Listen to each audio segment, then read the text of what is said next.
Worry is like a shadow that follows you through life uninvited, yet constantly present. It creeps into your thoughts during the quietest moments and settles in your chest like a weight you can't seem to lift.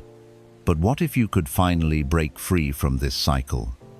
What if you could learn not just to stop worrying temporarily, but to live in a way where worry no longer has any hold over your peace? Buddhism teaches us that peace is not the absence of problems, but the presence of clarity. It is not about running away from life's chaos, but about transforming the way you respond to it. The Buddha once said, "The secret of health for both mind and body is not to mourn for the past, not to worry about the future, but to live the present moment wisely and earnestly." This teaching is not a poetic idea, it's a roadmap to freedom. In this guide, we will explore Buddhist philosophy that will help you dissolve worry, rewire your emotional response to uncertainty, and cultivate a state of inner stillness that cannot be shaken by the outside world. These are not quick hacks. They are practices that can shift your entire way of thinking. They are the gateway to living a peaceful life, not someday, but now. 1. Stop worshipping the problem. Worry is not a prayer. Worry is often misunderstood as a sign of care or responsibility. People think that if they worry enough, they are somehow being more prepared, more alert, more in control. But the truth is, worry is not action. It does not fix anything. It does not solve the problem. It does not bring peace. What it does is exhaust the mind, weaken your focus, and poison the present moment. Worry is mental suffering disguised as responsibility. It feels like you're doing something useful, but you're only repeating the same fearful thoughts in a loop with no clear outcome. It's like spinning the wheels of your mind but going nowhere. In Buddhist wisdom, awareness is sacred, but obsessive focus is not. There is a difference between being aware of a challenge and being consumed by it. When you constantly replay the same situation, the same fear, the same what if, you are not thinking, you are worshipping the problem. You are giving it your attention, your energy, your belief. In this way, you turn the problem into a false god that you fear and feed with your emotions. Your focus becomes your form of worship. And in that worship, worry becomes like a silent prayer, except it's a prayer for the very things you don't want. You're meditating not on peace, but on fear. You're visualizing not solutions, but disasters. And whatever the mind constantly rehearses, it begins to believe. Every thought carries energy. What you focus on, you energize. And what you energize, you start to attract emotionally, even if not physically. When you wake up thinking of everything that could go wrong, your nervous system prepares for danger, even if danger doesn't exist yet. You begin to live in reaction to a future that hasn't happened. And that is a painful way to live. This is why Buddhism invites you to become the master of your attention, not to suppress your concerns, but to stop giving power to the ones that steal your stillness. Replace rumination with mindfulness.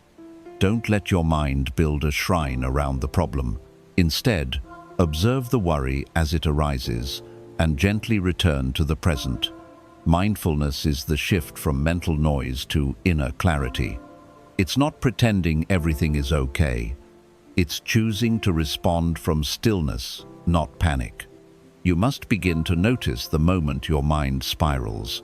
You must interrupt it not with more thinking, but with awareness. Say to yourself, this thought is not helping me. This is not clarity.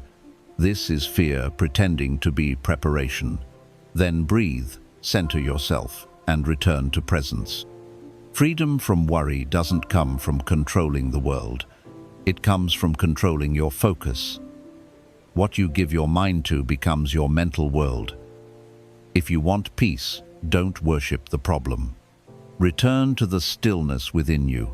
That stillness is always there, waiting for you to stop kneeling before fear and Start standing in clarity.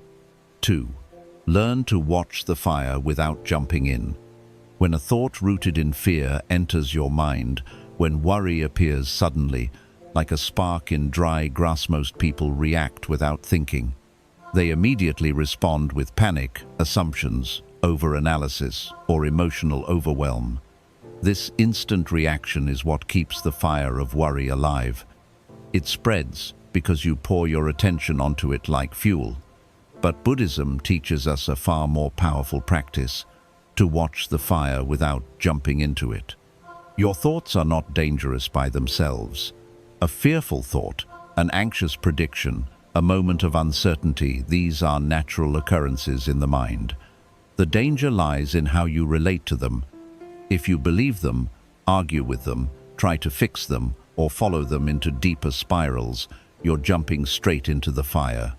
You become emotionally burnt, not because the fire was so powerful, but because you forgot that you had the choice to observe rather than react. Buddhist mindfulness teaches you to become the observer of your mind, not a prisoner of it. You begin by watching your thoughts like clouds moving across the sky. Some clouds are heavy, dark, and intimidating, but they still pass. They are not permanent. They are not your identity. They are just passing formations. In the same way, when worry rises in your mind, don't rush to push it away or to fix it. Instead, acknowledge it. Say internally, "This is worry. I see it. But I will not engage it." You name it. You recognize it. But you do not get swept up in its storm. This is where real power begins to emerge. Because now, you're not reacting out of fear. You're responding from awareness, and awareness is always stronger than fear. Imagine a burning flame in the middle of the room. Most people either try to blow it out frantically or run straight into it. But the wise person sits in stillness and watches it with calm presence. Eventually, the flame burns out. It exhausts itself. It fades because it was not fed. That's what worry does when you don't engage with it. When you learn to observe without reaction, you are creating mental distance, a sacred space between stimulus and response. This space is everything. In it, you have the clarity to choose peace over panic, stillness over spiraling. This is not avoidance, it is mastery. It is emotional discipline. It is choosing not to be pulled around by every thought that arises. The fire of worry may still flicker, but it cannot burn you if you don't enter it. So the next time your mind tries to drag you into anxious thinking, pause, watch the fire, don't move, don't speak, don't believe, just watch. Let the worry be. And let your stillness speak louder than your fear. 3. Drop the story. Worry lives in narratives, not reality. Worry is rarely about what is happening right now. It is almost always about what might happen, what the mind imagines could go wrong. In truth, the actual situation in front of you is usually manageable. But the story your mind tells about that situation turns it into something much bigger than it actually is. The story is what makes your chest tighten. The story is what keeps you awake at night. And that story, more often than not, is fiction. Buddhism teaches that the mind is a storyteller. It creates interpretations, assumptions, and projections. This process happens so quickly and so often that we begin to mistake the story for the truth. A delay in someone's reply becomes, "They must be upset with me." A small pain in the body becomes, "Maybe something's seriously wrong." One failure becomes, "I will never succeed." These thoughts spiral into narratives, and the more you feed them, the more real they feel, until worry becomes your emotional reality, even when no real danger exists. What's important to understand is that worry does not come from the present moment. It comes from a mental movie your mind is playing. You become the main character in this drama, where everything is uncertain, risky, or about to fall apart. The more you watch this movie, the more you suffer. Not because it's true, but because you've forgotten you're the one creating the script. Buddhism invites you to wake up from the story, to return to what is actually happening, not what your mind says will happen. Ask yourself in moments of anxiety, what is real right now, not imagined, not feared, but actually here. More often than not, the moment is peaceful. You are breathing, the room is quiet, no crisis is unfolding. The danger only exists in your thoughts. This is the power of mindfulness. It anchors you back to reality, not the story. It reminds you that thoughts are not facts, that just because your mind says something doesn't make it true. You can learn to pause the mental movie, put down the emotional script, and choose to live in the scene that is actually unfolding, not the one fear wants you to believe. The teachings of emptiness in Buddhism also remind us that situations are empty until we give them meaning. Your worry doesn't come from the situation, it comes from the meaning you have assigned to it. You've written the plot, built the characters, and even imagined the ending. And all of it happens without your conscious permission unless you become aware. So let this be your turning point. When worry appears, look deeper and ask, am I reacting to what is real or just to a story in my head? Then take a breath. Return to the present. Let go of the narrative. Drop the story. You will find that underneath the story there is silence, there is peace, there is clarity. That is your true reality, and that is where your freedom lives. 4. Accept the storm without becoming the storm. One of the greatest causes of suffering in life is not the storm itself, but our resistance to it. When something feels uncomfortable, uncertain, or painful, the natural instinct is to tighten, to reject, to wish it away.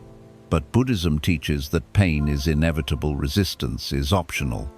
And the more you resist what is, the more power you give to worry, stress, and fear. The key is not to escape the storm, but to remain untouched by it within yourself. When a storm hits in nature, dark skies, thunder, strong winds, the wise person does not panic and scream at the sky. They seek shelter, they remain calm, they wait. Because they know the storm is not permanent. They know that no storm, no matter how loud or violent, lasts forever. The same applies to the emotional storms in your life. A financial setback, a health scare, a broken relationship, a season of confusion. These are temporary, like weather. But when you mentally resist them, when you say, "This shouldn't be happening, I can't handle this," or "I need this to stop now," you turn a passing discomfort into prolonged suffering. Worry grows in resistance. It feeds on your refusal to accept what's happening. Your mind begins to catastrophize. You feel like you're drowning in what could go wrong. And yet, the moment you say, "I accept this moment as it is," something shifts. You're no longer fighting the current. You're flowing with it. You begin to reclaim your inner peace, not because the storm has ended, but because you've stopped making it your identity. Acceptance does not mean weakness or giving up. It does not mean you approve of the difficulty or that you must like the pain. What it means is that you have stopped adding a second layer of suffering. The first layer is the situation itself. The second is the mental war you wage against it. When you stop that inner battle, you create space for clarity, patience, and even healing. In Buddhism, this is called equanimity, the calm stability of mind in the face of highs and lows. It is the ability to stand in the middle of chaos and remain grounded. You don't deny the reality of the storm, but you don't let it define your peace either. You recognize that life will always contain some form of uncertainty, and your power lies in how you meet it. So when the storm of life comes, whether in the form of loss, fear, or change, breathe. Acknowledge it. Don't try to escape it with panic or control. Sit with it. And say to yourself, "This is here now. I do not have to like it." but I no longer have to become it. You are not the storm. You are the sky that holds it. The storm will pass, but the sky remains vast, unshaken, and endlessly patient. 5. Protect the gate of your mind. Not every thought is welcome. Your mind is a sacred space. It is the center of your decisions, your emotions, your inner world. And yet, most people leave it wide open, unguarded, unprotected, vulnerable to any thought, fear, or distraction that chooses to enter. You wouldn't let just anyone walk into your home uninvited, but how often do you allow toxic, anxious, or false thoughts to enter your mind without hesitation? Buddhism teaches that the quality of your inner peace depends largely on how well you guard the doorway of your awareness. Every day, thousands of thoughts rise and fall within the mind. Some are neutral, some are helpful, but many are harmful, repetitive, fear-based, and deeply draining. Worry begins when you allow these thoughts not only to enter, but to take root. You entertain them, you serve them tea. You believe they are guests of value simply because they sound urgent or familiar. But the truth is, not every thought deserves your time, your energy, or your belief. To live in peace, you must begin treating your mind like a temple. That means setting boundaries. Not every thought deserves to become your focus. Not every worry deserves your attention. Not every fear deserves to sit in the front row of your consciousness. Just because a thought appears does not mean it's true. Just because your mind says, "What if everything goes wrong?" does not mean it's a prophecy. It's just a thought, an echo, a shadow, a possibility, not a fact. This is where the Buddhist practice of right mindfulness becomes your shield. Right mindfulness means becoming deeply aware of what enters your mind and learning to see thoughts as passing events, not truths to be obeyed. You begin to observe the quality of your thinking, like a guard standing at the gate of a city. When a negative or fear-based thought appears, you don't let it walk in automatically. You stop and ask, is this thought helpful? Is it kind? Is it grounded in reality? Does it bring clarity or confusion? And if it fails the test, you let it go. You do not engage. You do not follow. Imagine your awareness like a garden. If you let every seed fall into your soil, no matter how toxic or invasive, you cannot expect your garden to remain peaceful or beautiful. Weeds of anxiety, overthinking, and self-doubt will grow until they choke the space needed for peace and wisdom. But if you plant with care, water with mindfulness, and remove what does not belong, your inner space becomes one of stillness, clarity, and strength. Worry gains power only when you fail to notice its entrance. It slips in through unguarded moments while you're scrolling, while you're alone, while you're replaying conversations or imagining worst-case outcomes. But with awareness, you become the gatekeeper. You say, "No, I don't give energy to this fear today. I don't make room for this doubt." And just like that, the thought loses momentum. This doesn't mean your mind becomes empty or silent all the time. It means you learn to choose. You begin to respond instead of react. You become aware of what you are feeding and what you are allowing to stay. You are not helpless against your thoughts. You are their host, not their servant. And when you reclaim that role, you begin to live with intention, not fear. So guard the gate of your mind as you would guard your most sacred space.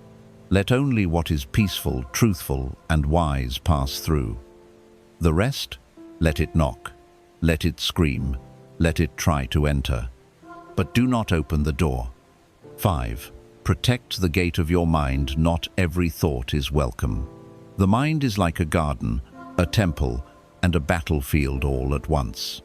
And yet, many people go through life not realizing that this space, the inner landscape of thought and feeling, is the most valuable possession they have. You guard your home with locks. You protect your phone with passwords. You're careful with your money, your time, and your possessions. But what about your attention? What about your awareness, your mental energy, your inner peace? Most people leave the gate to their mind wide open, day and night, allowing any thought, no matter how poisonous, fearful, or unnecessary, to enter, stay, and influence how they feel, speak, and act. Buddhism teaches that what you allow into your mind becomes your mental world. If you are not mindful, fear-based thoughts, insecurities, regrets, assumptions, judgments, and worries will take root, grow, and begin to feel like permanent parts of your identity. The moment you stop observing your thoughts, they stop being visitors and start becoming residents. And worry is one of the most cunning intruders of them all. It doesn't always come in with loud alarms. Sometimes it walks in quietly, disguised as concern, planning, or being realistic. It starts with a single "what if?" Then it grows into a never-ending loop that steals your sleep, energy, and clarity. To stop this, you must become the guardian of your inner space. Every thought is like someone knocking at the door of your mind. You don't have to let them all in. You don't have to entertain them. You don't have to believe them. One of the most important teachings in Buddhism is that thoughts are not facts. They are events in consciousness. They arise, they float, they disappear unless you hold on to them. A thought has no power until you feed it, and you feed it through attention, belief, repetition, and emotional reaction. When you allow a fearful thought to enter without resistance, and you begin to interact with, internalize it, believe it, fear it, you have opened the gate. The thought now grows roots. It starts influencing how you feel. That feeling influences your actions. And now, a seed that didn't even belong to you has bloomed into a life-changing emotion. You might react to people differently. You might hesitate to take action. You might carry the weight of something that wasn't even true to begin with. That is why mindfulness is not optional, it's essential. Buddhist practice encourages you to become aware of what is entering your consciousness. It's not about blocking every thought. It's about recognizing which thoughts are worthy of your energy and which ones are mental pollution. Just because a thought is loud does not mean it is wise. Just because it feels urgent does not mean it is true. Learn to ask yourself, does this thought bring peace or panic? Is this helping me grow or just making me suffer? Is this my truth or a story I've inherited, absorbed, or created out of fear? These questions build a mental filter. Over time, with practice, you start to catch unhelpful thoughts at the door. You begin to say, "Not today. You do not belong here. I do not have space for this worry right now." That is not denial. That is mental discipline. That is spiritual maturity. You must also realize that the mind has a tendency to repeat what it's familiar with. If you've spent years in worry, your mind will keep returning to it by default. This is why guarding the gate is not a one-time act. It is a daily, moment-by-moment practice. Some days, you will feel strong, and you will catch those thoughts easily. Other days, they may slip through. That's okay. This is not about perfection. It's about commitment. Every time you become aware and choose differently, you are reprogramming your mind. You are telling your brain, "I am no longer a slave to every thought that passes by." And remember, guarding your mind also means being careful about what you expose it to, the people you speak with, the media you consume, the conversations you dwell in, the environments you stay in. All of these are inputs. If you allow negativity, fear, and noise to flood your mental world every day, don't be surprised when your inner peace disappears. Protect your input. Be intentional about what you absorb. Your peace depends on it. In Buddhism, the mind is both the source of suffering and the key to liberation. The same mind that produces worry can also generate wisdom. The same mind that holds fear can also hold freedom. The difference is whether or not you guard the gate. So let this be your new standard. Not every thought is welcome, not every feeling is true, not every voice in your head deserves a microphone. You get to decide what stays. You are the gatekeeper. Stand guard with calmness, with awareness, and with love for yourself and your peace. 6. Replace the habit of overthinking with the practice of breathing. Overthinking is one of the most deceptive habits of the modern mind. It disguises itself as preparation, as problem-solving, as being thorough. But in truth, overthinking is a form of mental self-sabotage. It creates a maze of what-ifs and maybes and should-haves that have no end, no exit, and no peace. And the more you try to think your way out of anxiety, the deeper you fall into it. You become trapped in your own thoughts running in circles, rehearsing conversations, reimagining failures, rewriting mistakes. This mental noise doesn't lead to solutions. It leads to paralysis, fatigue, and emotional burnout. In Buddhist teachings, the mind is like a wild monkey, always jumping, always restless, always looking for something to worry about. If you leave the monkey untamed, it will create chaos.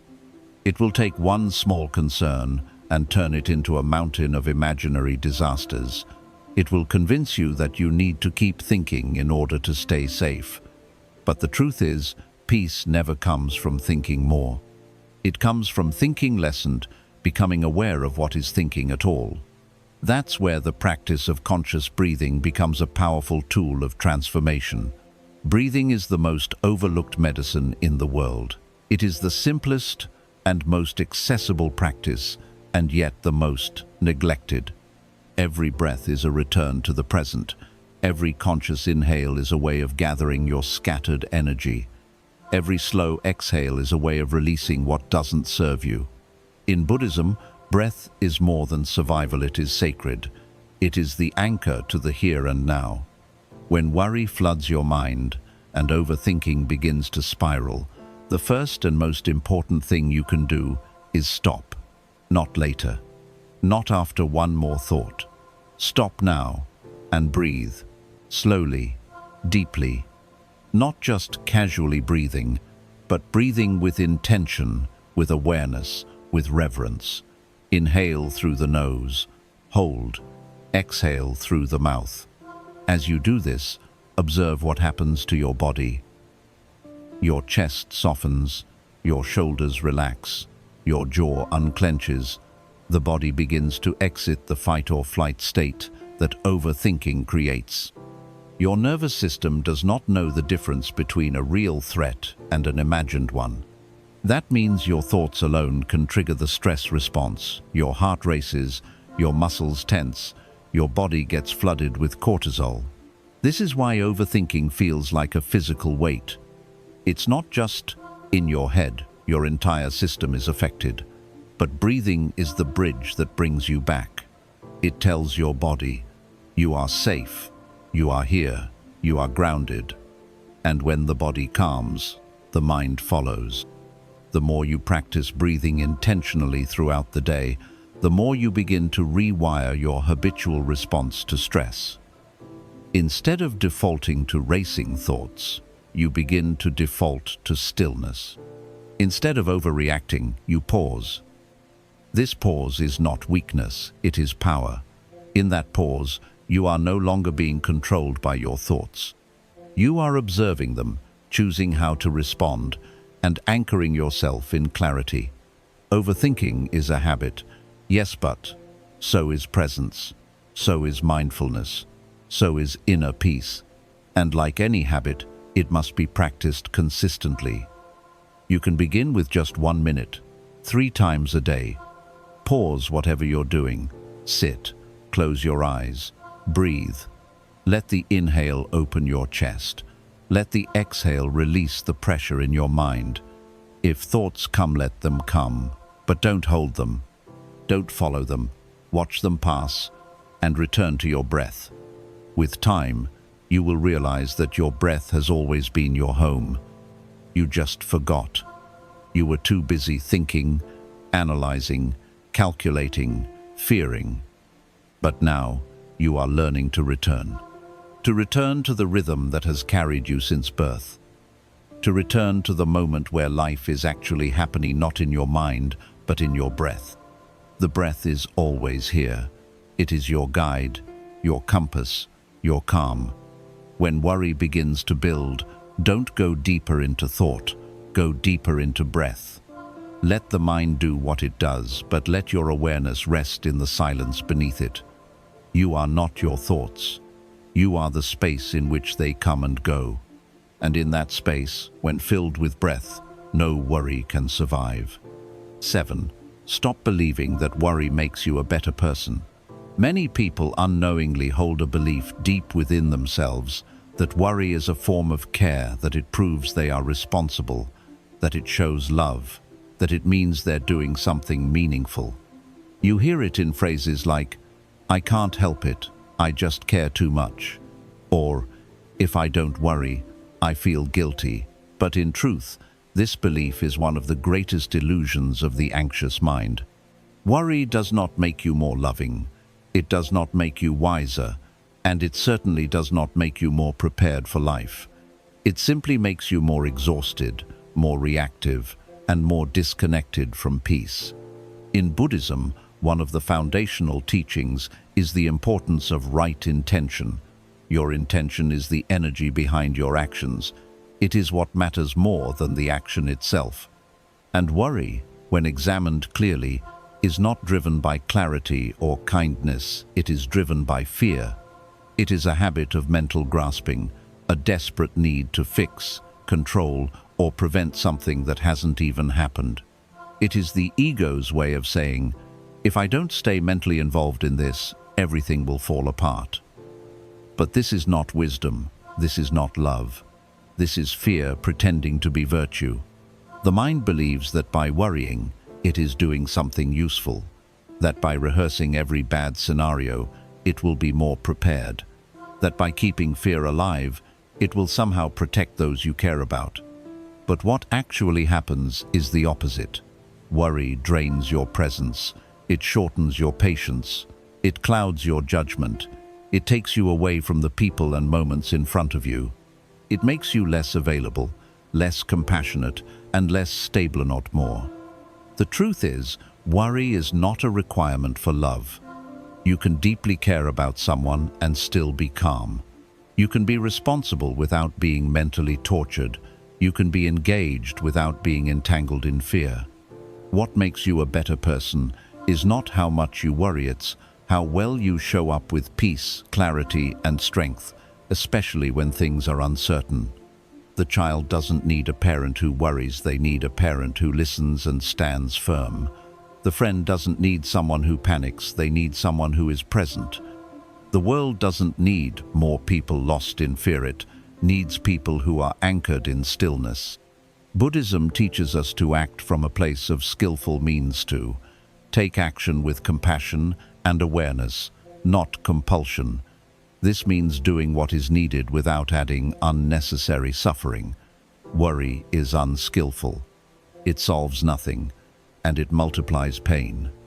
A mind at peace is more powerful, more focused, and more capable of making wise decisions. You don't have to abandon your sense of care. You just need to separate it from anxiety. It is time to release the belief that you must worry to prove your worth. You are not more noble for suffering in silence. You are not more loving because you carry the world on your shoulders.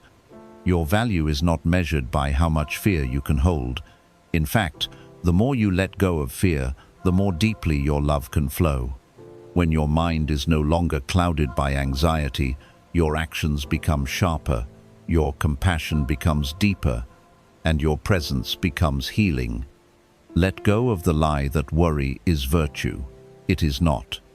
Virtue is clarity, virtue is compassion, virtue is wisdom in action, and none of these require you to suffer. Next time you feel worry arising, pause and ask yourself, am I helping anyone by thinking this way? Or am I just feeding fear because I believe it makes me better? Then breathe. Return to your center. Remind yourself, It is not wrong to care, but it is unwise to suffer unnecessarily in the name of care. There is strength in peace, there is wisdom in calm, there is love in presence. And the most powerful version of you is not the one who worries more, is the one who trusts more, breathes more, lets go more, and shows up with silent, unshakable stillness. 8. Trust the silence more than the noise. Stillness is the mind's natural state.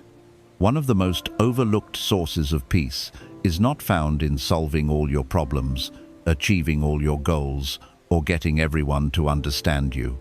True peace begins the moment you realize that you are not the noise in your mind, you are the awareness underneath it. That silence you often feel between thoughts. That stillness when you sit quietly before sleep or just after waking. That gentle space when the world is quiet, and your breath is the only sound that is your true nature. But worry keeps you disconnected from it. It replaces that silence with chaos, that clarity with confusion, that stillness with a storm. In Buddhism, the practice is not about achieving a certain emotional state. It's about remembering who you truly are beneath the surface-level thinking. The noise of life, the worries, the expectations, the comparisons, the deadlines, all of it is like waves on the surface of a vast ocean. But just beneath those waves, the water is still. And that stillness is always there. The problem is, we become so identified with the surface activity that we forget the depth that exists underneath. We mistake the turbulence for who we are. But your true self is not the turbulence. Your true self is the vastness that holds it all. Worry thrives in noise. It thrives in overstimulation, distraction, and restlessness. The modern world encourages this with endless alerts, opinions, news, and pressure to respond to everything immediately. But Buddhism teaches the opposite. Do less, think less, go within more often. Turn down the external volume and listen for what is behind the noise. In the silence, you will find a truth that no anxious thought can reach. Silence is not emptiness. It is fullness without chaos. It is not absence. It is presence without words. And when you begin to trust silence more than you trust the noise, something extraordinary happens. You stop looking for answers in the external world. You stop needing to fill every moment with thought. You stop believing that clarity only comes through logic. Instead, you start to sense truth from within. You hear your intuition more clearly. You feel your inner compass. You respond instead of react. You walk through life with a presence that cannot be shaken by surface-level storms. But getting to that place of stillness requires unlearning. You must unlearn the habit of compulsive thinking.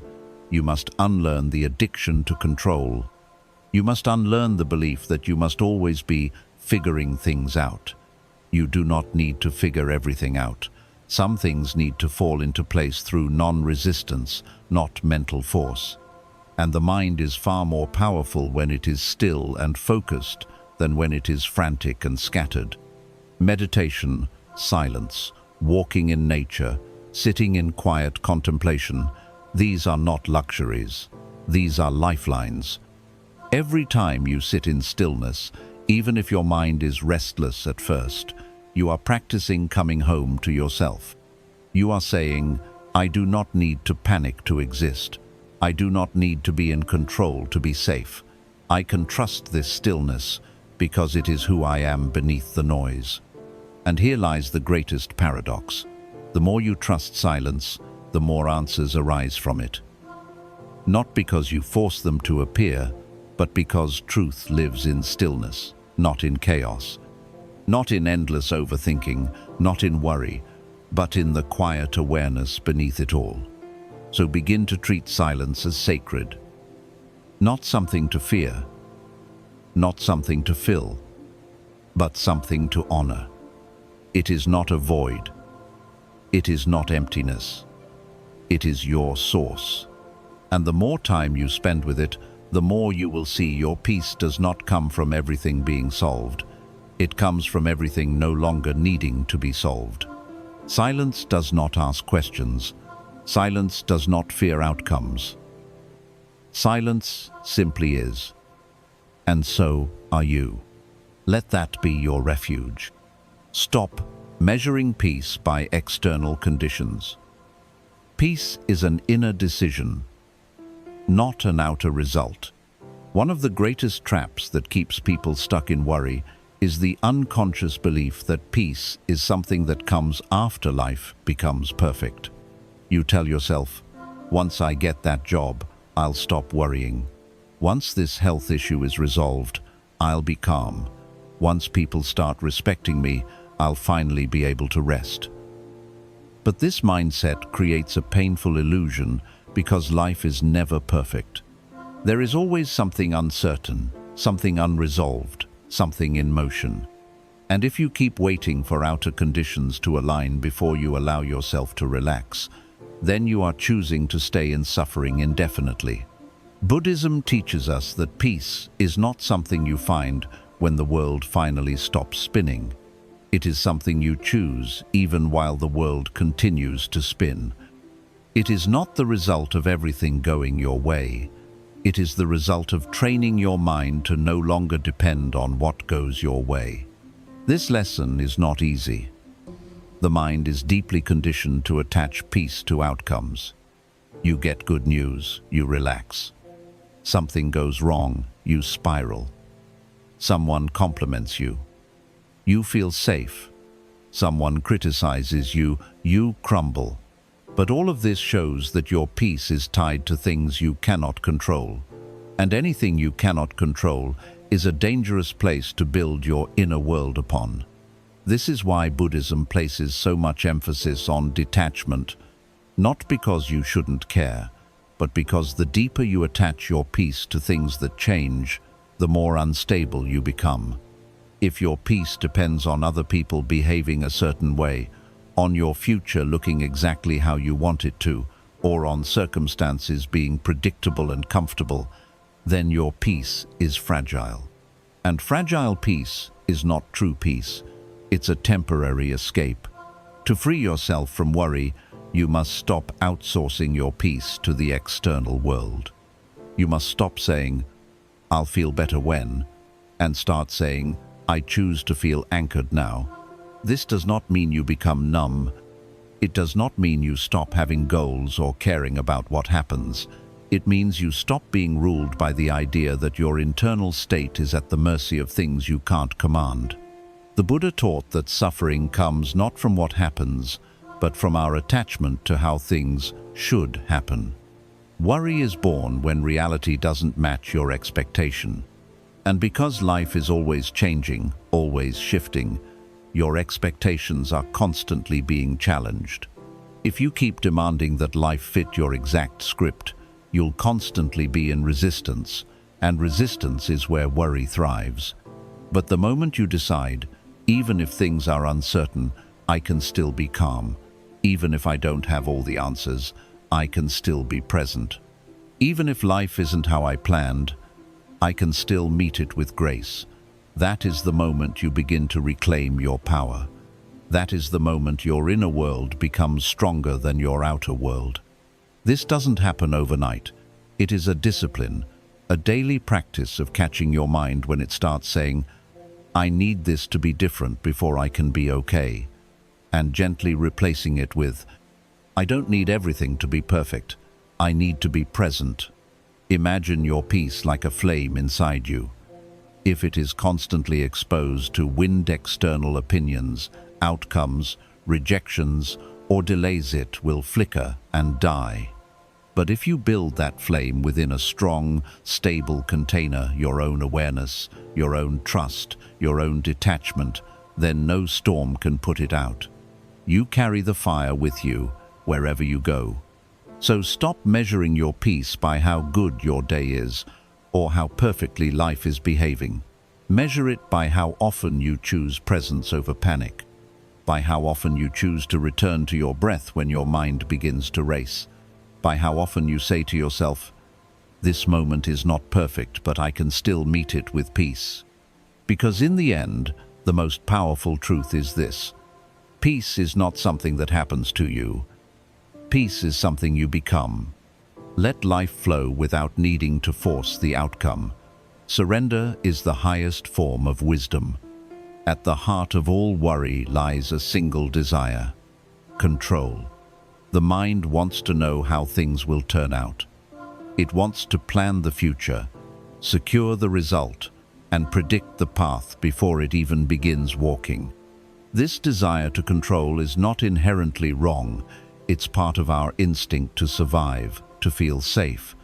But when this instinct becomes your default way of living, it traps you in a never-ending cycle of anxiety. Because life, by its nature, is not controllable. It is fluid, unpredictable, ever-changing.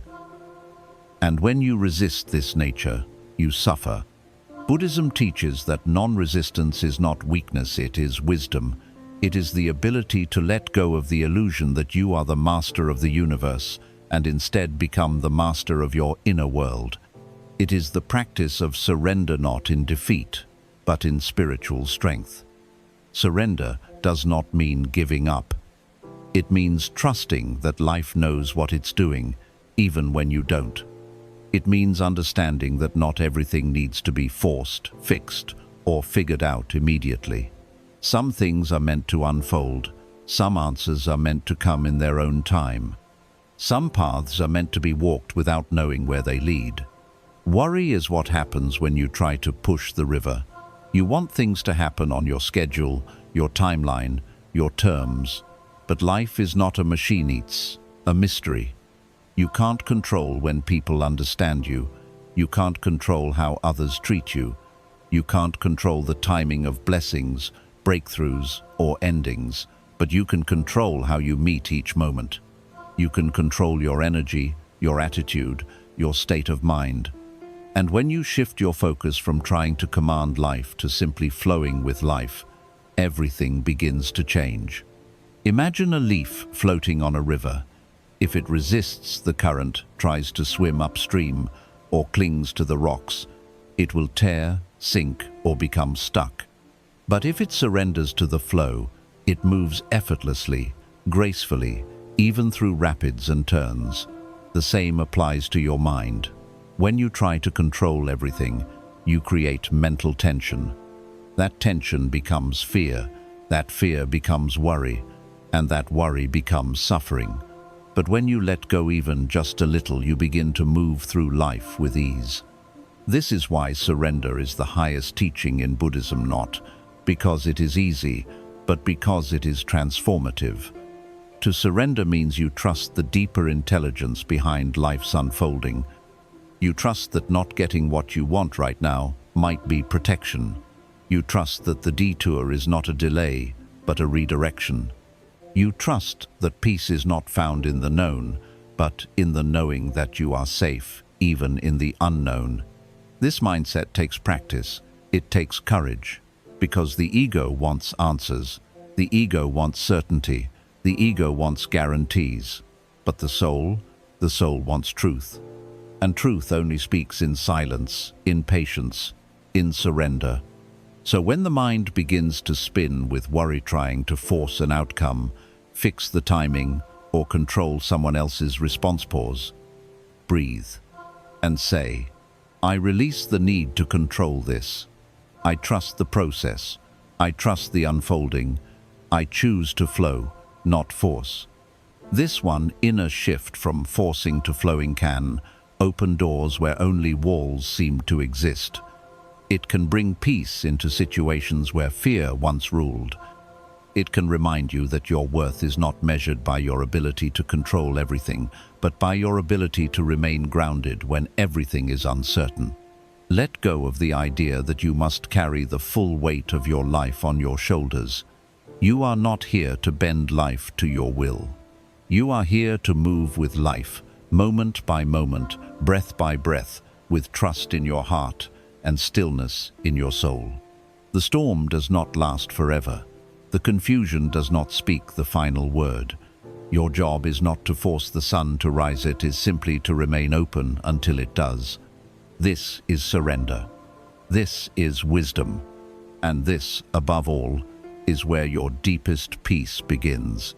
Understand that freedom begins where attachment ends. Let go, not because you're weak, but because you're finally wise.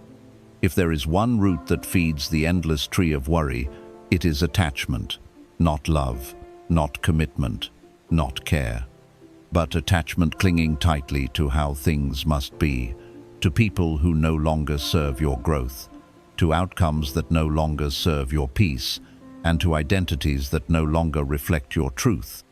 In Buddhist teachings, attachment is the very soil in which suffering grows. And until we recognize how deeply we cling not just to things and people, but to beliefs, timelines, fears, and illusions, we will never truly be free. Worry is almost always a byproduct of attachment. You worry because you don't want to lose something. You worry because you want to protect something. You worry because your happiness depends on something going exactly the way you imagined. And while that might feel noble or natural, the truth is, the tighter you hold on, the more you suffer when things shift, as they always do. Life is not static. People change. Circumstances evolve. What once fit you may begin to hurt. What once made sense may become unclear. And when you are attached to keeping everything the same, you turn life's natural flow into a personal battle. But Buddhism does not teach detachment in the cold or disconnected sense. It does not ask you to stop loving, stop caring, or stop living fully. What it asks is far more subtle and powerful: to love without clinging, to care without control, and to live without fear of change. To be fully immersed in the moment without needing to own it. To give yourself to people and experiences with openness, but not with desperation. To say, "This brings me joy, but I will still be whole if it changes." Imagine holding a beautiful butterfly in your hand. If you clutch it tightly, it suffocates. If you let it go completely, it may fly away. But if you let it rest in your palm with gentleness, it may stay. The same applies to people, dreams, plans, and even emotions.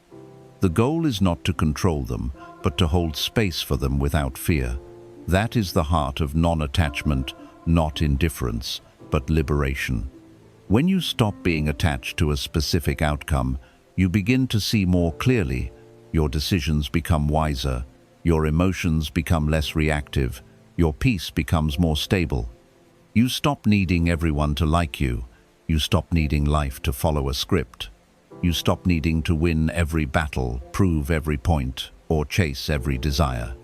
And in that stopping, something beautiful begins: the emergence of true freedom. But letting go is not easy. It requires deep self-awareness. You must be willing to examine the places where you've tied your identity to things that were never meant to be permanent. The title, the relationship, the expectation, the role, the need to be seen a certain way. You must be willing to ask, what am I afraid to lose? What am I gripping so tightly that I've forgotten how to breathe? Is this love? Or is it fear dressed as love? These are not light questions, but they are doorway questions. They lead you to the truth, and the truth will always invite you, gently but firmly, to let go of what no longer serves your peace. Letting go is not passive. It is an act of spiritual strength. It means choosing your peace over your pride. It means choosing the unknown over the illusion of control. It means choosing to walk lightly in a world that teaches you to hold everything with a closed fist. When you release your attachment, worry begins to fade because you no longer feel that everything rests on your shoulders.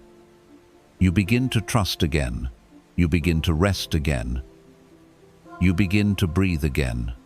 And most importantly, you begin to remember, you were never meant to hold everything.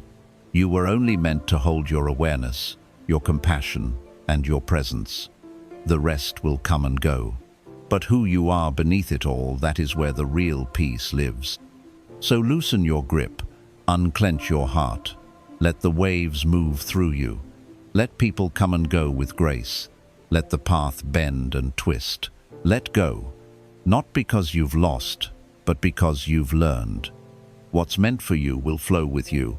What's not meant for you will fall away. But your peace, that stays when you stop trying to possess life and start learning how to simply be with it. Recognize that most of what you fear is only a reflection of your inner doubt. The world mirrors your mind. Worry does not begin in the world, it begins in the mind. What you fear out there is almost always a reflection of what you have not yet resolved within. The people you fear disappointing, the future you're terrified of, the outcomes you constantly rehearse, these are often projections of your own self-doubt, not truth. Buddhism teaches that reality is not merely what happens outside of you, but how you perceive what happens. And if your inner world is filled with anxiety, your outer world will feel threatened even when it isn't. Think about this carefully. Two people can experience the exact same event. One panics, the other remains calm.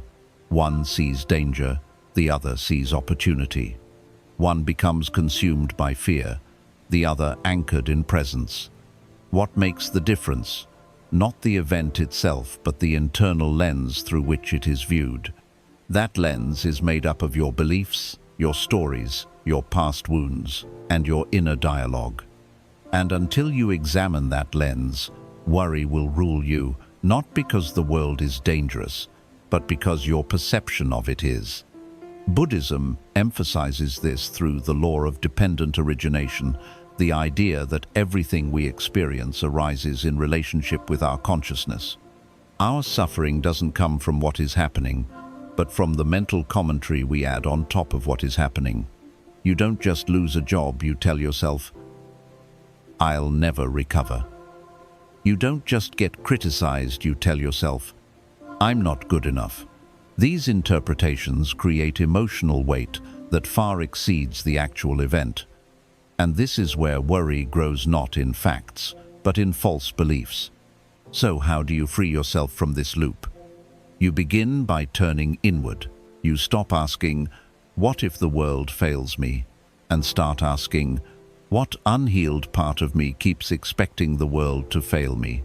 You stop chasing security in the future and begin cultivating security in your present awareness. You stop projecting fear outward and begin pulling your attention inward to the thoughts, the doubts, the assumptions that shape every fear before it becomes a feeling. This is not about blame, this is about responsibility. The Buddha never said the world is safe or predictable. He said the mind can be trained. And once the mind is trained, you stop seeing every unknown as a threat. You stop interpreting silence as rejection. You stop taking everything personally. You stop building worst-case scenarios in your head and start meeting life as it actually is, moment by moment. You begin to recognize that most of your fears are not real events, but mental shadow echoes of past pain carried into the present like ghosts. And those ghosts will always haunt you until you finally turn and face them. That is the practice of mindfulness, not to escape your thoughts, but to meet them, observe them, question them, and release them when they no longer serve your truth. Let this become your new practice. When fear arises, instead of reacting outwardly, pause and ask, "What is this fear reflecting back to me about myself? What belief about myself am I unconsciously protecting? What part of me is still afraid of not being enough, of being abandoned, of being unworthy?" And as those answers arise not from panic, but from stillness, you will begin to see how many of your external worries are internal echoes. You will begin to unearth the root systems of your anxiety, not just clip the surface symptoms. You will begin to live from clarity instead of confusion. The outside world will always be uncertain. That is not something you can fix. But what you can change is how much power you give to that uncertainty. You can choose to stop making the world the mirror of your wounds and begin making it the mirror of your peace. You can clear the lens. You can correct the reflection. And when your inner world becomes more grounded, more trusting, more accepting, you'll notice something incredible. The world seems to become less frightening, not because it changed, but because you did. Let this be the truth you carry forward. Worry is not a response to life, it is a response to unexamined thoughts. Peace is not a reward for everything going right, it is a reflection of everything being right within. And once you master that inner reflection, the outside world no longer controls your peace, it simply reflects it. Let yourself be empty. Sometimes healing happens in the space you keep trying to fill. In a world that glorifies constant movement, endless productivity, and mental noise, it feels almost unnatural to be still, to be silent, to be empty. Many people fear emptiness. They confuse it with failure, with loneliness, with the absence of meaning, and so they fill every gap with thoughts, distractions, conversations, plans, worries, especially worries. Worry often becomes a way to avoid feeling what's beneath the surface, but Buddhism teaches something radically different. Emptiness is not the absence of life, it is the space that makes life possible. This concept is rooted in the Buddhist teaching of shunyata, or emptiness. It doesn't mean nothingness. It means that everything is free of inherent, fixed identity. Everything is fluid. Everything is impermanent. Everything is unfolding. And within that realization is great peace, because it means you don't have to cling so tightly to anything. You don't have to fear the pauses. You don't have to be defined by your past, by your roles, or even by your fears. You are allowed to be empty. You are allowed to begin again.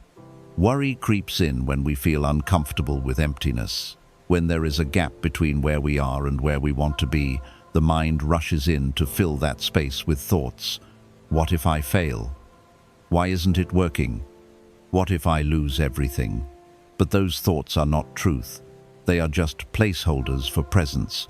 They are the mind's way of staying busy, so it doesn't have to confront silence.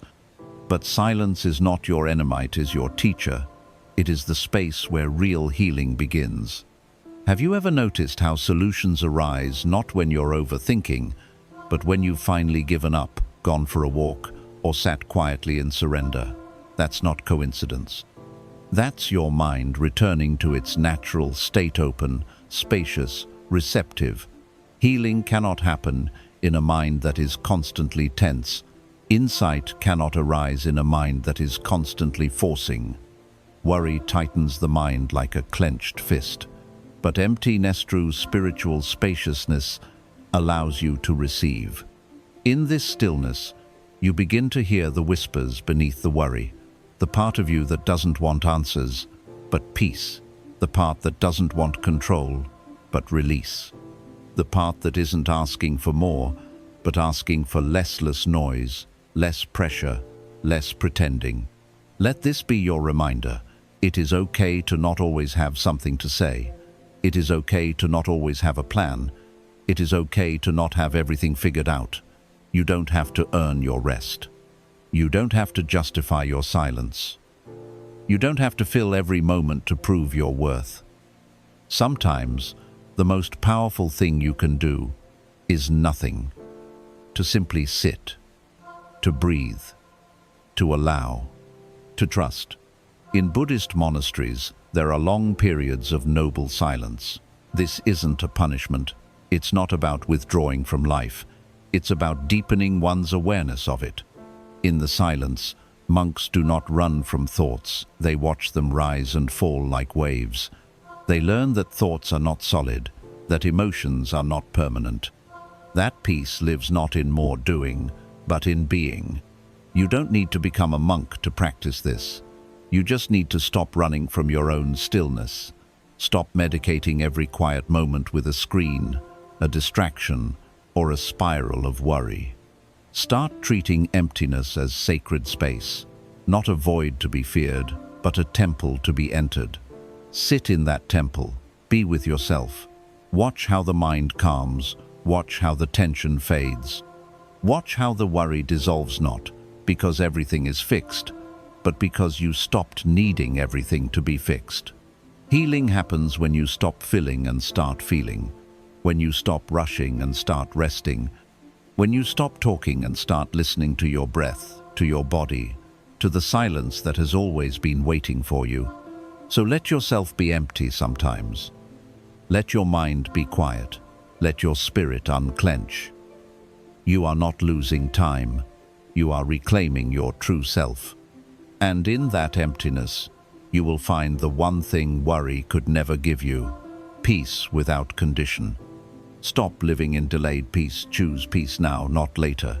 One of the greatest illusions that feeds worry is the subtle belief that peace must be delayed until certain conditions are met. Most people live their lives with a silent contract written in the back of their minds.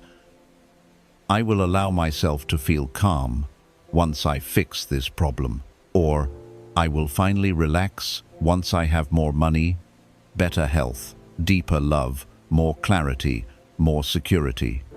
This contract sounds reasonable on the surface, but beneath it lies the real reason so many people feel anxious even when life appears to be going well. They have trained themselves to postpone peace. In Buddhism, this illusion is dismantled through the principle of present moment awareness. You are taught that reality only exists here, in this moment, not in the next one, not in the past, and certainly not in the mental scenarios your mind plays like a movie reel. Peace, therefore, cannot be something you acquire in the future. It must be something you step into now.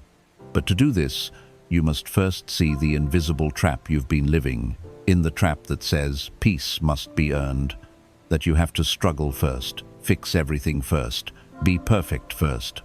This belief has deep roots. From a young age, we are conditioned to associate peace with achievement. As children, we're told to work hard now so we can rest later. As adults, we are bombarded with messages telling us that we'll be happy once we make it, once we get there, once we prove our worth. And so we develop a kind of mental hunger, a feeling that no matter what we accomplish, there is always one more thing standing between us and contentment. The result? We become addicted to chasing peace instead of choosing it. Worry thrives in this mental framework. It constantly reminds you of all the things that still need to be done before you're allowed to feel safe, calm, or satisfied. I can't relax yet. What if something goes wrong? I shouldn't feel at ease. I still haven't figured everything out. These thoughts sound responsible, but they are a form of self-sabotage.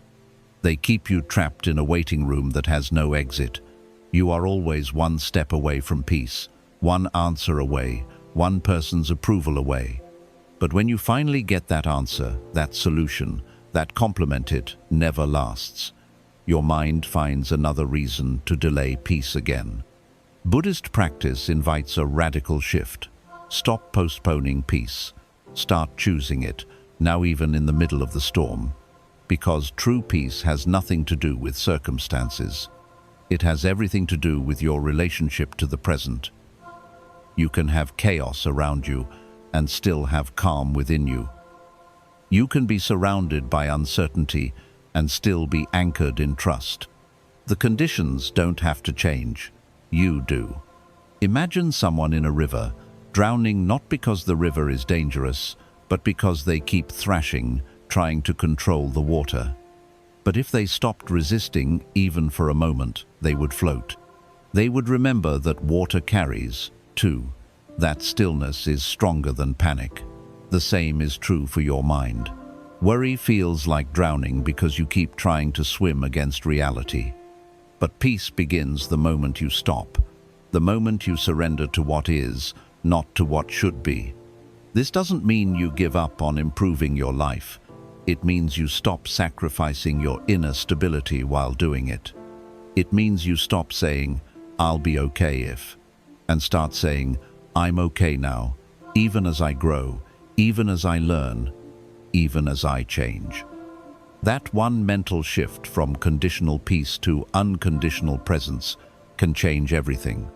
But this requires daily discipline. You must catch your mind in the act. When it says, "Not yet," you're not there.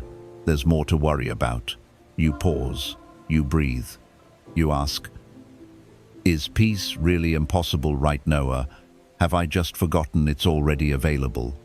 Because often the stress you feel is not from what's actually happening, but from your resistance to being where you are. You don't need every answer today.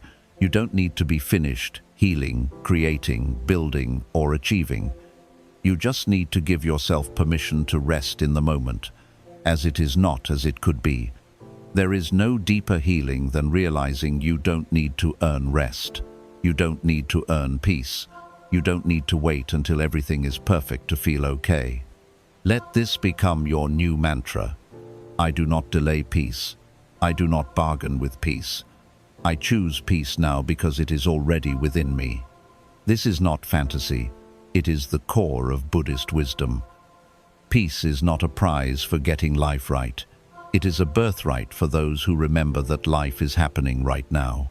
You don't need to meditate for years to find it. You just need to stop stepping over it in search of something more. Even now, as you read this, peace is possible. It's in your breath. It's in your body. It's in your awareness. But to feel it, you must stop reaching into the future. Stop dragging the weight of the past, and simply sit, breathe, and be. In Buddhism, the monk learns that enlightenment is not somewhere far away. It's in how you sweep the floor, how you drink your tea, how you walk, how you sit. The ordinary becomes sacred not because life changed, but because awareness returned. And in awareness, peace always lives. So end the habit of delayed peace. Refuse to keep it trapped behind conditions. Choose to walk differently, softly, simply, awake. Let the world keep spinning. Let others chase. You have something far more powerful, the ability to return to stillness, right here, right now. Because the secret has never been in the future. It has always been this. Peace is not what you find at the end of the journey. Peace is how you walk every step of the way. Learn the power of inner refuge. Build a mind that doesn't collapse in the storm. Most people believe peace is something they visit on vacations, in moments of meditation, or during rare times when everything feels right. But Buddhism teaches that peace is not a place you visit, it's a place you build inside you. And unless you build it properly, even the smallest storm can shake your whole being. Inner refuge is the idea that you carry your shelter with you, not on the outside, but within the structure of your own mind. It is the awareness that no matter what's happening, externally criticism, illness, financial uncertainty, rejection, you have somewhere to return, a space untouched by chaos, a core of stillness that cannot be taken away. Most people live entirely on the surface of life. They build their identity, self-worth, and emotional safety around what they have, what others think, or what they achieve. But what happens when life takes one of those things away? Suddenly, their foundation cracks. Anxiety floods in. Identity dissolves. Worry becomes uncontrollable. Why? Because their peace was built on sand. The waves of life erode everything that was never rooted in truth. Buddhism teaches that you must go deeper. You must begin to anchor yourself not in circumstances, but in presence, not in outcomes, but in awareness, not in noise, but in silence. This is the path of cultivating inner refugee mind, so well trained, so well tended, so deeply observed, that it remains grounded even when everything around you begins to shift. But building this kind of inner mind doesn't happen by accident. It requires effort, reflection, and a deep commitment to yourself. You must become familiar with the architecture of your own thoughts. You must observe how quickly the mind spirals into fear when faced with discomfort. You must notice how easily your sense of worth is shaken by someone's opinion or a change in plans. And then You must begin to reverse the habit bit by bit, breath by breath. A mind that becomes a true refuge is not reactive. It watches first. It waits. It breathes. It does not rush to panic or assumptions. It does not argue with what it cannot control. It pauses, asks for truth, and chooses a wise response over an impulsive one. It is not the loudest voice in the room, it is the calm center of awareness that listens before it speaks. This isn't a theory, it is a skill, a practice, something you build like a muscle. Each time you catch yourself in worry and gently return to presence, you're laying a brick in your inner temple. Each time you choose breath over reaction, you're strengthening the foundation. Each time you let a fear pass without feeding it, you are reinforcing the roof over your spirit. This temple doesn't mean the storms stop coming, but it means you are no longer homeless when they do. You are no longer left out in the open, exposed to the chaos. You retreat not to avoid, but to reset. You return to your center, you listen, you remember. And in remembering, you return to power. In Buddhist tradition, monks train in remote monasteries not just for peace, but for resilience. In silence, they confront their own minds. They sit with discomfort. They learn how to remain undisturbed by praise or blame. They do not wait for perfect conditions. They create stability within themselves. That is the goal of your own inner refugito. Stop relying on peace that depends on the external world behaving the way you want. Your house should not collapse every time someone slams the door. Your peace should not disappear every time something unexpected enters your life. And your spirit should not break every time something doesn't go according to plan. If it does, it means you have built your mind outside of yourself. It's time to rebuild inside. Ask yourself, what am I building my peace on? Where do I go mentally when things go wrong? What is my emotional shelter made of? If the answers reveal cracks, don't panic. Just begin again. Begin with awareness. Begin by sitting quietly for 10 minutes a day and simply noticing your thoughts. Begin by replacing self-criticism with compassion. Begin by meeting your fear with breath instead of resistance. Every small act of mindfulness is another stone in your foundation. Every pause is a pillar. Every kind response to yourself is a beam of support. Eventually, you won't fear the storm. You'll hear the thunder and feel your feet still on the ground. You'll feel the wind and remember that it cannot uproot you anymore. You will stop begging the world to be calm so that you can finally breathe. Because now, you carry calm with you. You've built it. You've lived it. You've earned it. You become your own monastery, your own retreat, your own sacred home. And in that home, no matter what life brings, worry cannot thrive. It knocks at the door, but it finds no room. Because the space is already filled with awareness, with breath, and with a peace no storm can destroy.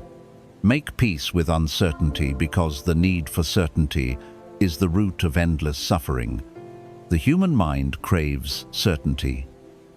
It longs for clear answers, solid plans, predictable outcomes, and a future that unfolds exactly as expected. But Buddhism teaches that certainty is an illusion, and the tighter you cling to it, the more you suffer. Life, by its very nature, is impermanent. It changes moment to moment, breath to breath. No path is fully lit from beginning to end, no day is promised, and no plan, no matter how perfect, can protect you from the unknown. Yet this truth is one most people resist. You make schedules, you organize routines, you build goals, and in this there is wisdom. Structure can be useful, but the suffering begins when you attach your emotional safety to these structures. When you tell yourself, I can only feel calm when I know what's next. That belief is the root of countless forms of anxiety. Worry often arises not because something has gone wrong, but because the future is unclear. Your mind says, I don't know what's coming, and that's dangerous. But here's the truth. You've never truly known what's coming. You've only believed you did. The peace you once felt was not because the future was guaranteed, it was because, for a while, you allowed yourself to trust. Buddhist wisdom invites you to return to that trust, not in outcomes, but in awareness, not in control, but in presence. You begin to let go of the desperate need to predict and protect everything, and instead cultivate the skill of being with the unknown. Because the unknown is not the enemy. It is the space where all growth, all creation, and all transformation are born. If life were entirely certain, it would be lifeless.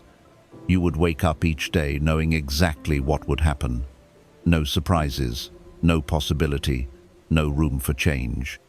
It is the mystery of life that gives it depth, but the mind, afraid of discomfort, wants to strip that mystery away. It wants answers now, it wants security, and so it spins, creating stories, asking what if, imagining disasters. It believes that if it thinks hard enough, it can outsmart uncertainty. But this only creates mental suffering. Because no amount of thinking can control what has not happened. No amount of planning can remove the mystery from life. And no amount of worry can prevent change. So the practice becomes this: make peace with not knowing. Sit in it, let it wash over you like cold water. Feel the discomfort, breathe through it. Observe how your mind reacts. It grabs, resists, plans, and panics. Then soften. Let go. Remind yourself, I do not need to know everything to be at peace. This is not passive. It's not about giving up or living in fear. It is about living from a deeper truster. Trust not that everything will go according to your plans, but that whatever comes, you will meet it with presence and strength. It is about knowing that life doesn't owe you certainty, but it does offer you countless chances to practice resilience, awareness, and grace. In Buddhist meditation, practitioners often sit without expectation. They do not meditate to get something.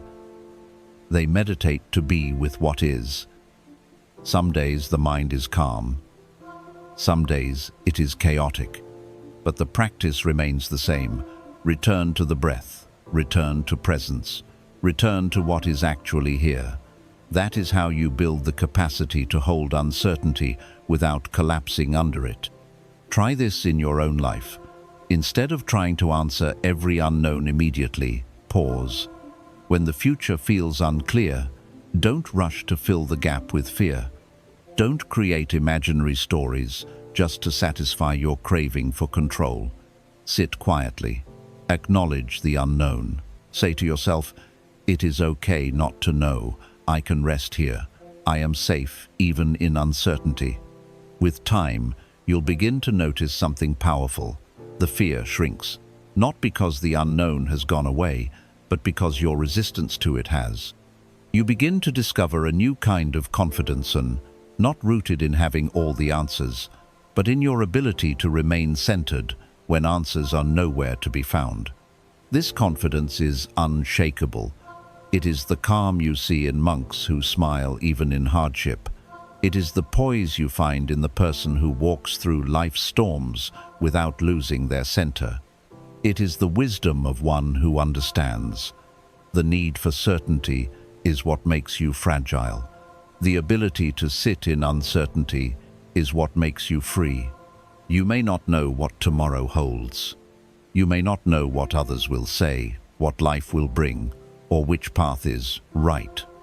But you can know how you will meet it, with breath, with awareness, with openness. That is your power. So make peace with not knowing. Make peace with loose ends, unclear futures, unanswered questions. Let your mind grow comfortable in the in-between. Let it soften in the mystery. And most importantly, let it trust again, not in the future, but in your own quiet presence. Because the peace you're looking for has never lived in knowing. It has always lived in allowing. And once you allow the unknown to be part of your path, worry no longer owns you. It becomes just another wave in the ocean of awareness, rising, falling, and disappearing, while you remain still, grounded, and free. Stay grounded in your core values, because a life without anchors is a life that drifts into worry. One of the most overlooked causes of chronic worry is not just uncertainty or fear, but a lack of deep anchoring. When your life is not rooted in clear inner values, your mind becomes vulnerable to every external pressure. You become swayed by trends, consumed by comparisons, overwhelmed by opinions, and endlessly anxious about whether you're doing life right. Why? Because without a clear internal compass, you're sailing through life without direction, and anything that happens feels like a threat to your sense of identity. Buddhism teaches that peace is not the result of perfect conditions. Peace is what arises when your heart, mind, and actions are aligned with your Dharma, your deeper truth, your guiding path. When you live disconnected from that truth, worry takes root. You begin measuring your life by unstable standards. How much money you make, how others perceive you, how fast you are achieving, how popular or accepted you feel. These external standards constantly shift, and the mind trying to keep up becomes restless, unsettled, and insecure. But when you are grounded in your values, you become unshakable. You may not control the winds, but you have a sail. You may not know the whole map, but your direction is clear. You know what matters. You know what you stand for, and that clarity becomes the anchor that steadies your mindaven when the waves rise. The Buddha's life was the embodiment of this. He left a palace, not because he hated wealth or pleasure, but because his inner values pulled him toward truth, freedom, and compassion. His choices were not guided by fear or social pressure. They were guided by a deep commitment to something greater than comfort, a life of meaning. And that's what you must reclaim in your own life, a connection to the values that define your soul, not your image. Ask yourself, what do I value more than approval? What do I stand for, even when no one is watching? What would I protect with silence, with speech, with sacrifice? These are not small questions. They are questions that strip away the noise and bring you face to face with your core. And from that core, you begin to make different choices. You begin to say no to what drains you, even if others don't understand. You begin to focus on what nourishes you, even if it doesn't impress anyone. You begin to stop chasing every goal just because the world calls it success. You define success for yourself. And in that definition, worry begins to loosen its grip. Because now, your decisions are rooted, your boundaries are clear, your goals are meaningful. You're no longer reacting to life out of fear. You're responding to life from purpose. This is how you build a life with direction, not just movement. Many people are busy all day, but they go to bed restless because their busyness has no anchor. They are successful on the outside, but deeply lost within. Their achievements feel empty. Their accomplishments only fuel more anxiety. Why? Because they've never stopped to ask, is this aligned with my values, or am I just performing for the world? Worry thrives in performance. Peace grows in alignment. And alignment is not always easy. Sometimes it means you must walk away from what is popular to stay loyal to what is right.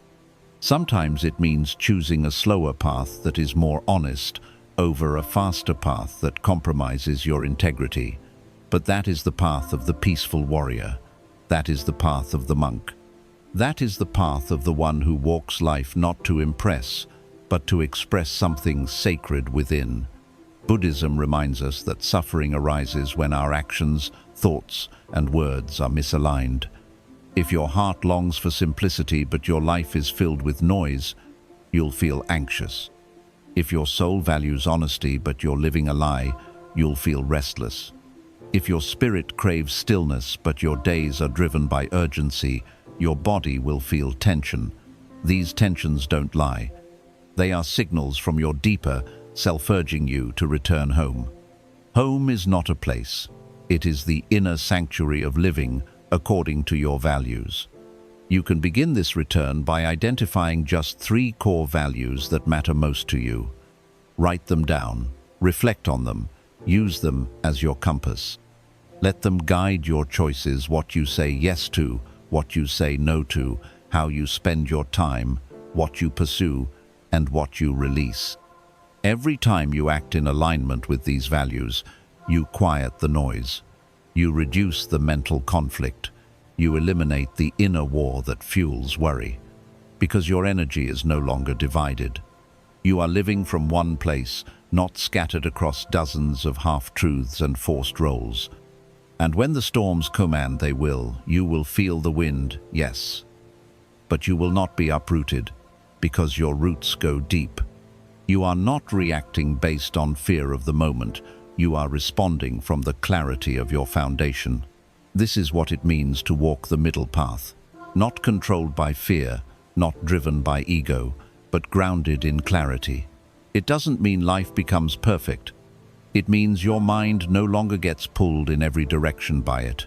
You become still, focused, certain not because the world is certain, but because you are certain about who you are. And when you are certain about who you are, you do not need the world to validate you. You do not need everything to go your way. You simply need to return again and again to your values. In them, you will find your true refuge. Because the most peaceful life is not the one that avoids challenge.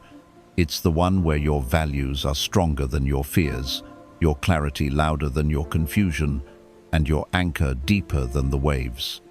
Practice self-compassion like a discipline, because harshness feeds worry, but kindness heals the mind. Worry often disguises itself as responsibility. You tell yourself that you have to think about everything, fix everything, plan everything, or you're failing. But beneath this endless mental busyness lies a deeper wound: self-rejection. Most people are not worrying just about events. They are worrying about themselves. They'll handle it, how they'll be seen, how they'll be judged, what it will say about their worth. And that is why Buddhist teachings emphasize a practice we so often ignore: compassion, not just for others, but for yourself.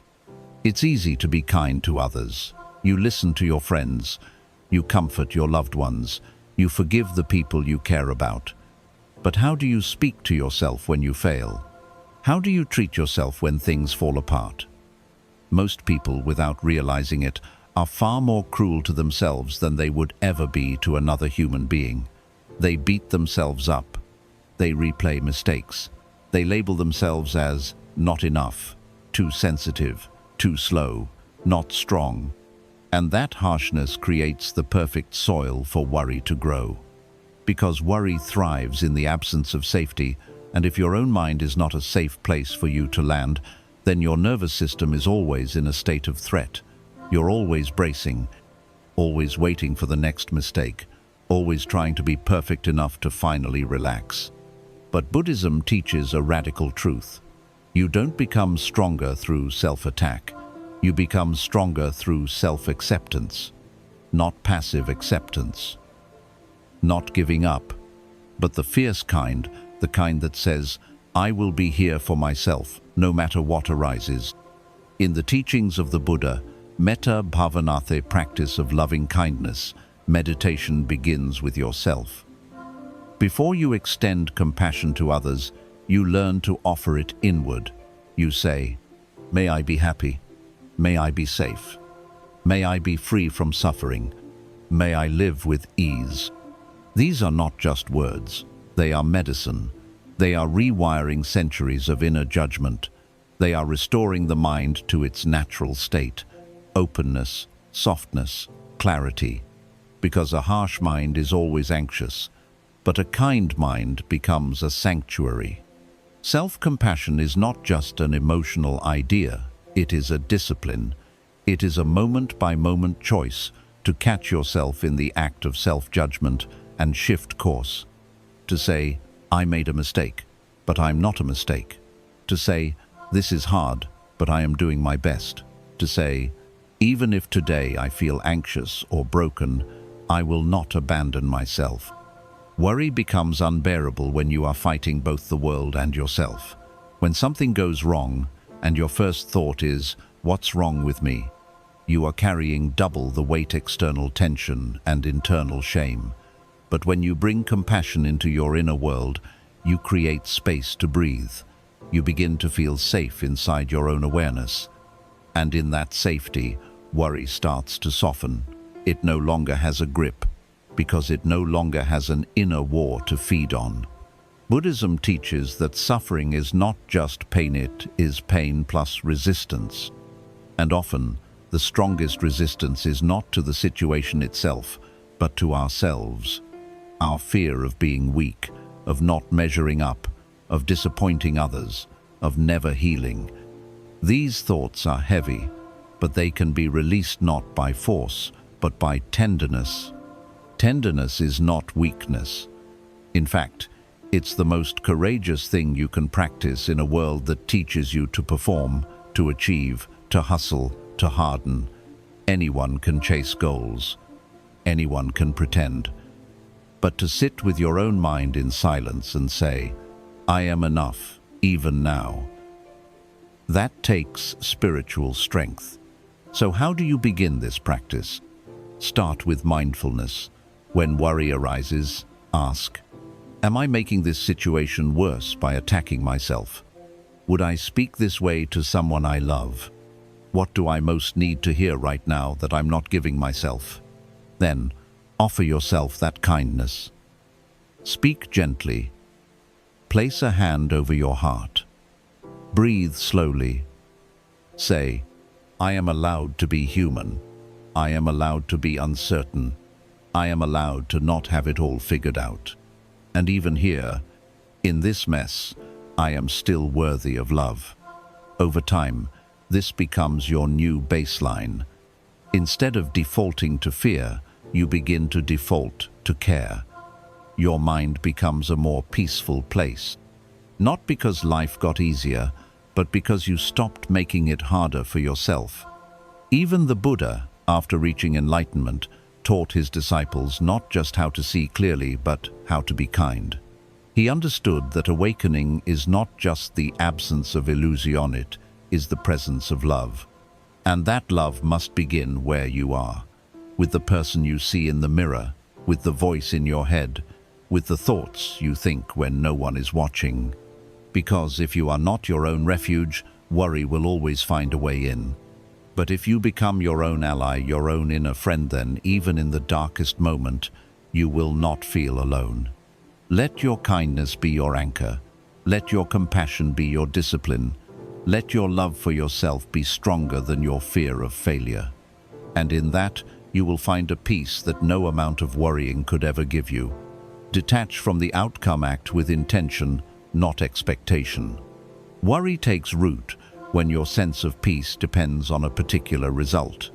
You pray, you act, you try, you hope, but underneath it all, you're secretly telling yourself, "If this doesn't happen the way I need it to, I won't be okay." That hidden expectation is what turns effort into fear. It transforms even the most beautiful intentions into sources of stress. Because now, it's no longer about the path, it's about what you think the path should produce. Buddhism teaches that while action is necessary, attachment to the outcome is the cause of suffering. You must act, yes. You must try. You must show up fully. But the moment you begin to emotionally cling to a specific result, you hand over your peace to something you cannot control. And that is where worry begins to consume you, not because you care too much, but because you are trying to possess what was never yours to own: the future. This is the difference between intention and expectation. Intention is rooted in clarity, presence, and trust. It says, "I will do what aligns with my values, and let the rest unfold." Expectation, on the other hand, says, "I must get exactly what I want, or I'll suffer." One leads to peace. The other leads to fear, frustration, and inner chaos. When you live with expectation, every delay feels like rejection. Every obstacle feels like punishment. Every time something shifts, your mind spirals. What if I fail? What if this doesn't work out? What does this mean about me? But when you live with intention and detachment, even if things change, your center remains stable. Because you never built your peace on outcomes, you built it on presence. Think of a farmer. He plants his seeds, he waters them, he protects them from pests, he prepares the soil, but he cannot control the rain. He cannot force the sun to shine. He cannot dictate the exact moment the plant will bloom. If he spends all day anxiously watching the sky, he will suffer. But if he releases the outcome and trusts the process, he will find peace even while waiting. You are the same. You plant your effort. You nourish it with discipline, with hope, with action. But once the action is complete, you must let go. Let go of whether it succeeds or not. Let go of whether it's seen or not. Let go of how long it takes, not because you don't care, but because you care enough to protect your peace. Buddhist teachings speak of karma not as reward and punishment, but as cause and effect. You are responsible for the cause. Life handles the effect. You are responsible for showing up with integrity. The timing, the results, the recognition, those are not yours to control. And when you truly understand this, you begin to reclaim your energy. You no longer waste it, micromanaging the universe. You redirect it into becoming more mindful, more compassionate, more focused.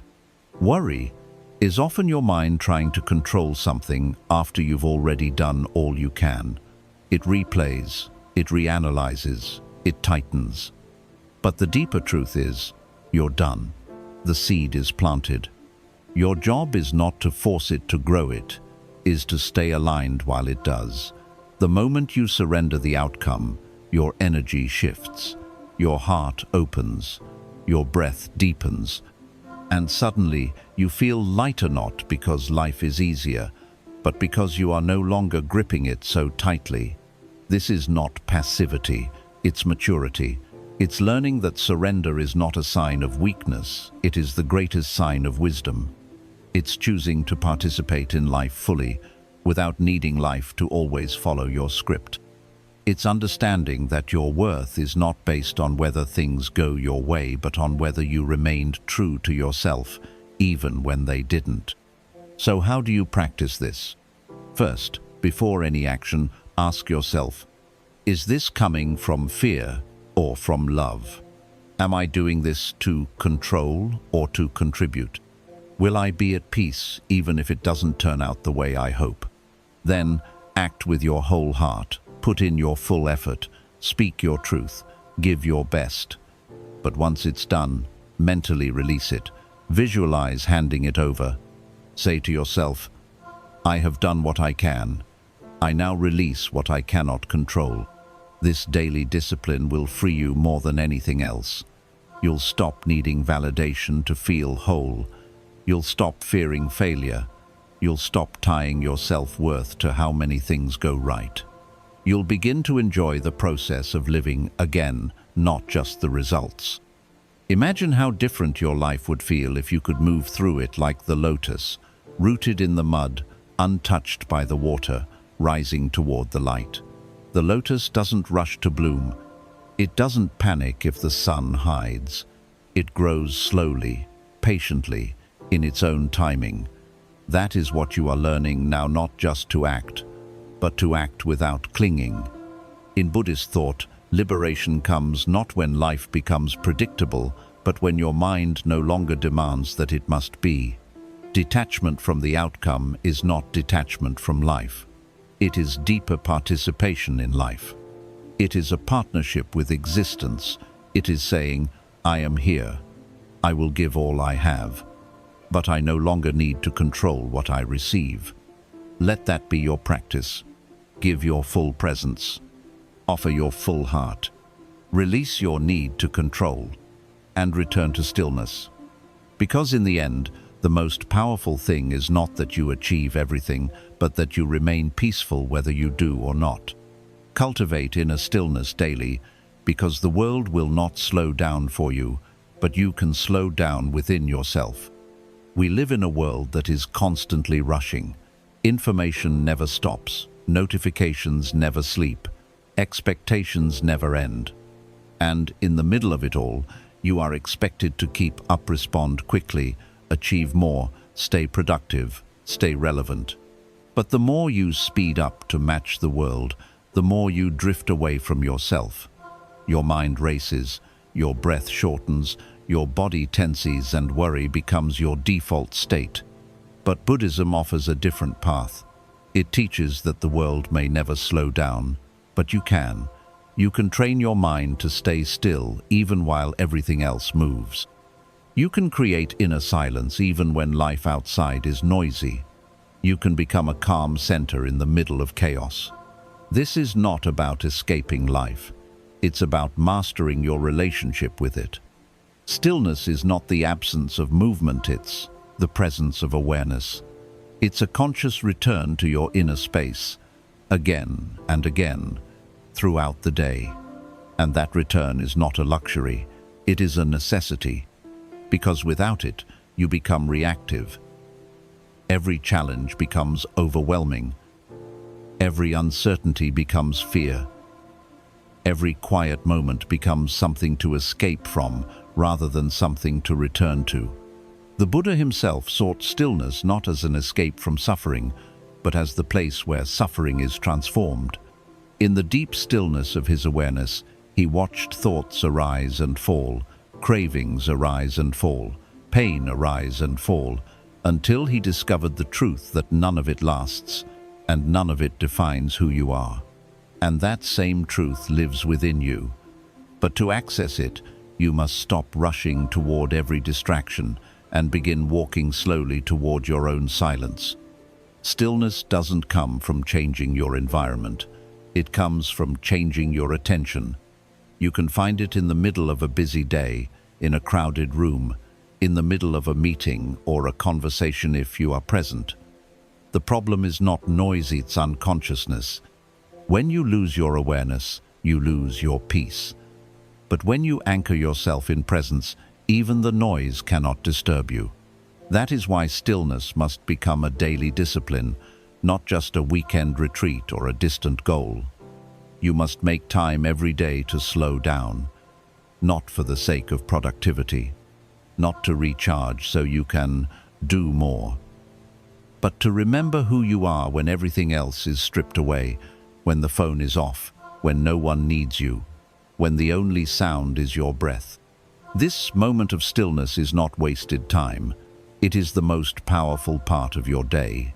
In it, your nervous system resets, your thoughts settle, your priorities clarify. Your breath returns to its natural rhythm. You begin to hear what you were too busy to notice, the quiet wisdom inside you, the guidance that doesn't shout but whispers, the intuition that lives not in thought, but in presence. So, how do you cultivate this stillness? You begin by committing to it. Choose one moment every day, morning, afternoon, or night, and protect it. Sit quietly. No phone, no music, just you and your breath.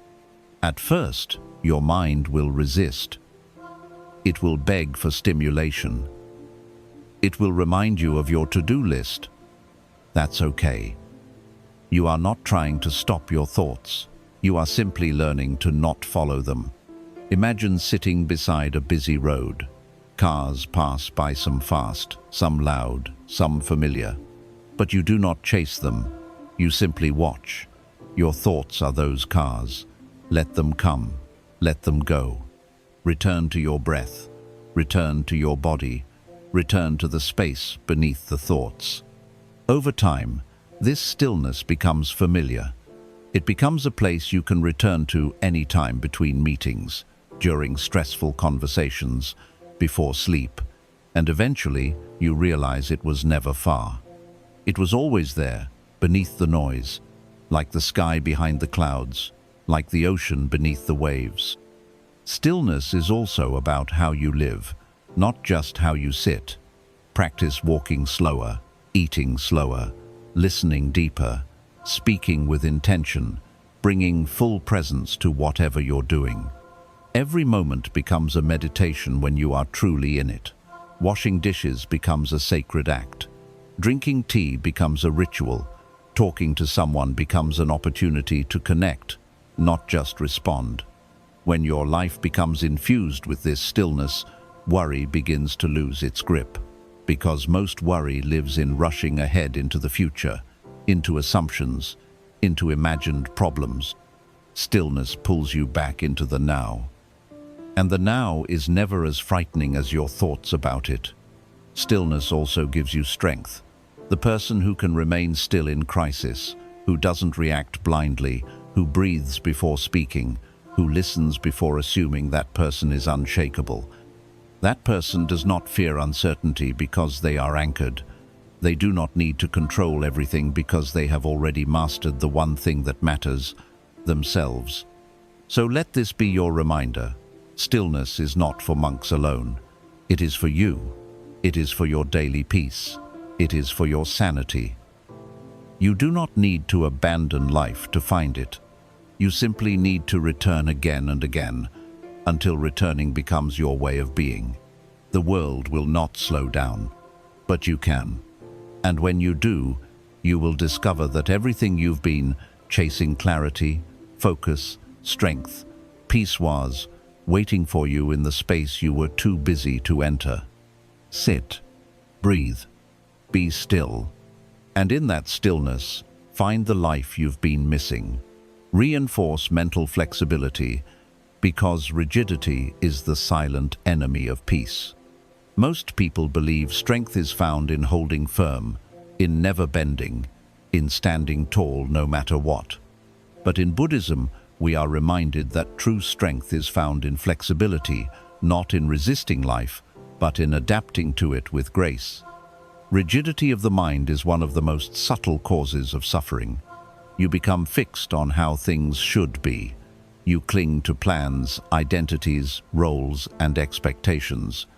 And the moment life doesn't match that internal script, your peace begins to unravel. Mental rigidity creates a fragile mind. You tell yourself, this must go my way, this person must behave how I want, this situation must remain exactly as I planned. And in that attachment, you build a life that is incredibly vulnerable. Because life, by its nature, changes. People shift, circumstances evolve, paths diverge. The more rigid your thinking, the more pain you feel when things don't go according to plan. This is why Buddhist wisdom teaches the value of non-attachment, not just to things or people, but to ideas and mental structures. Letting go doesn't mean you don't care. It means you are no longer holding on so tightly that it breaks your spirit when the winds of change blow through your life. You are allowed to have preferences, but you must also allow life to unfold. You are allowed to make plans, but you must also remain open to the unexpected. To reinforce mental flexibility, you must begin by observing your own thoughts. Notice how quickly the mind clings. A decision is made, and you resist. A comment is said, and you internalize it. A delay occurs, and you call it failure. These reactions are not the result of the situation itself, but of your mental inflexibility, the unwillingness to see it differently, the inability to pause and ask, what else could this mean? Buddhism encourages us to cultivate a mind like water. Water does not resist the shape of the container. It flows around obstacles. It adapts to the terrain. It does not lose itself, it transforms to fit the moment. A flexible mind is not weak, it is wise. It knows when to persist and when to let go. It understands that bending is not the same as breaking. It knows that softness is often more enduring than hardness. Mental flexibility begins with awareness. When you catch yourself saying, "This isn't fair," "It's not supposed to be like this," or "Why did this happen to me?" Pause. These statements often come from a rigid inner narrative, one where your peace depends on external events aligning perfectly. But peace is not about perfect alignment. It's about inner adaptability. Ask yourself, can I allow this moment to be what it is? What is life trying to teach me through this shift? How can I respond with openness, not resistance? These are the questions of a flexible mind. Another form of mental rigidity is self-concept. You believe you are a certain kind of person. I am someone who never fails. I am always in control. I don't get emotional. These identities become prisons, and the moment life challenges that identity, you feel lost. But Buddhist teaching shows us that the self is not fixed. It is a fluid, ever-changing process. Clinging to a solid identity creates fear, fear of being exposed, of failing, of not living up to your own image. Mental flexibility means allowing yourself to change, to evolve, to grow in directions you never expected. It means allowing yourself to be wrong sometimes, to learn, to say, "I used to believe this, but I see it differently now." That is not weakness. That is the mark of someone who has outgrown their former self. Flexibility also applies to relationships. When you demand that others fit your expectations, your timeline, your communication style, your way of doing things, you create tension. You try to mold people into shapes that match your comfort zone. But true connection comes when you give others room to be who they are. When you meet them where they are, not where you wish they would be. This does not mean tolerating disrespect. It means recognizing that different does not mean wrong. That people are not problems to fix, but mysteries to understand. A flexible mind listens before it labels. It observes before it reacts. It allows space for nuance, for contradiction, for growth. When you reinforce mental flexibility, you become calmer, not because life stopped being difficult, but because your mind stopped insisting that it be easy. You let life breathe. You stop forcing and you start flowing. One simple but powerful practice is to start saying to yourself, "I release the need for this to be perfect. I allow it to be what it is. I will adapt." Repeat this in moments of stress, in moments of change, in moments where your mind wants to scream, "This is not how it was supposed to go." Each time you say it, you're reprogramming your nervous system. You're teaching your brain that change is not danger, that flexibility is not loss of control, it's a return to balance. Even in nature, the most resilient trees are the ones that sway in the wind. The rigid ones, they snap in the storm. You too are learning how to sway, how to breathe when things don't make sense, how to smile when things don't go your way, how to let life shape you without letting it shatter you. Mental flexibility is a quiet superpower. It doesn't shout, it doesn't need recognition, but it allows you to walk through life with grace, even when the ground is uncertain. It allows you to change your mind without losing yourself, to evolve without shame, to hold your plans lightly and your values deeply. And in that, you become truly free, not because life obeys your mind, but because your mind no longer needs life to obey it. Stay true to your long-term vision, because worry shrinks when you live from purpose, not panic. One of the quietest reasons worry takes over your life is that you lose sight of your long-term vision. You get caught in short-term fears, daily irritations, and momentary setbacks. The mind begins to panic over what's happening right now, and in doing so, it forgets what really matters. You start to measure your progress by what's urgent instead of what's meaningful. You stop living from your purpose, and you start reacting from pressure.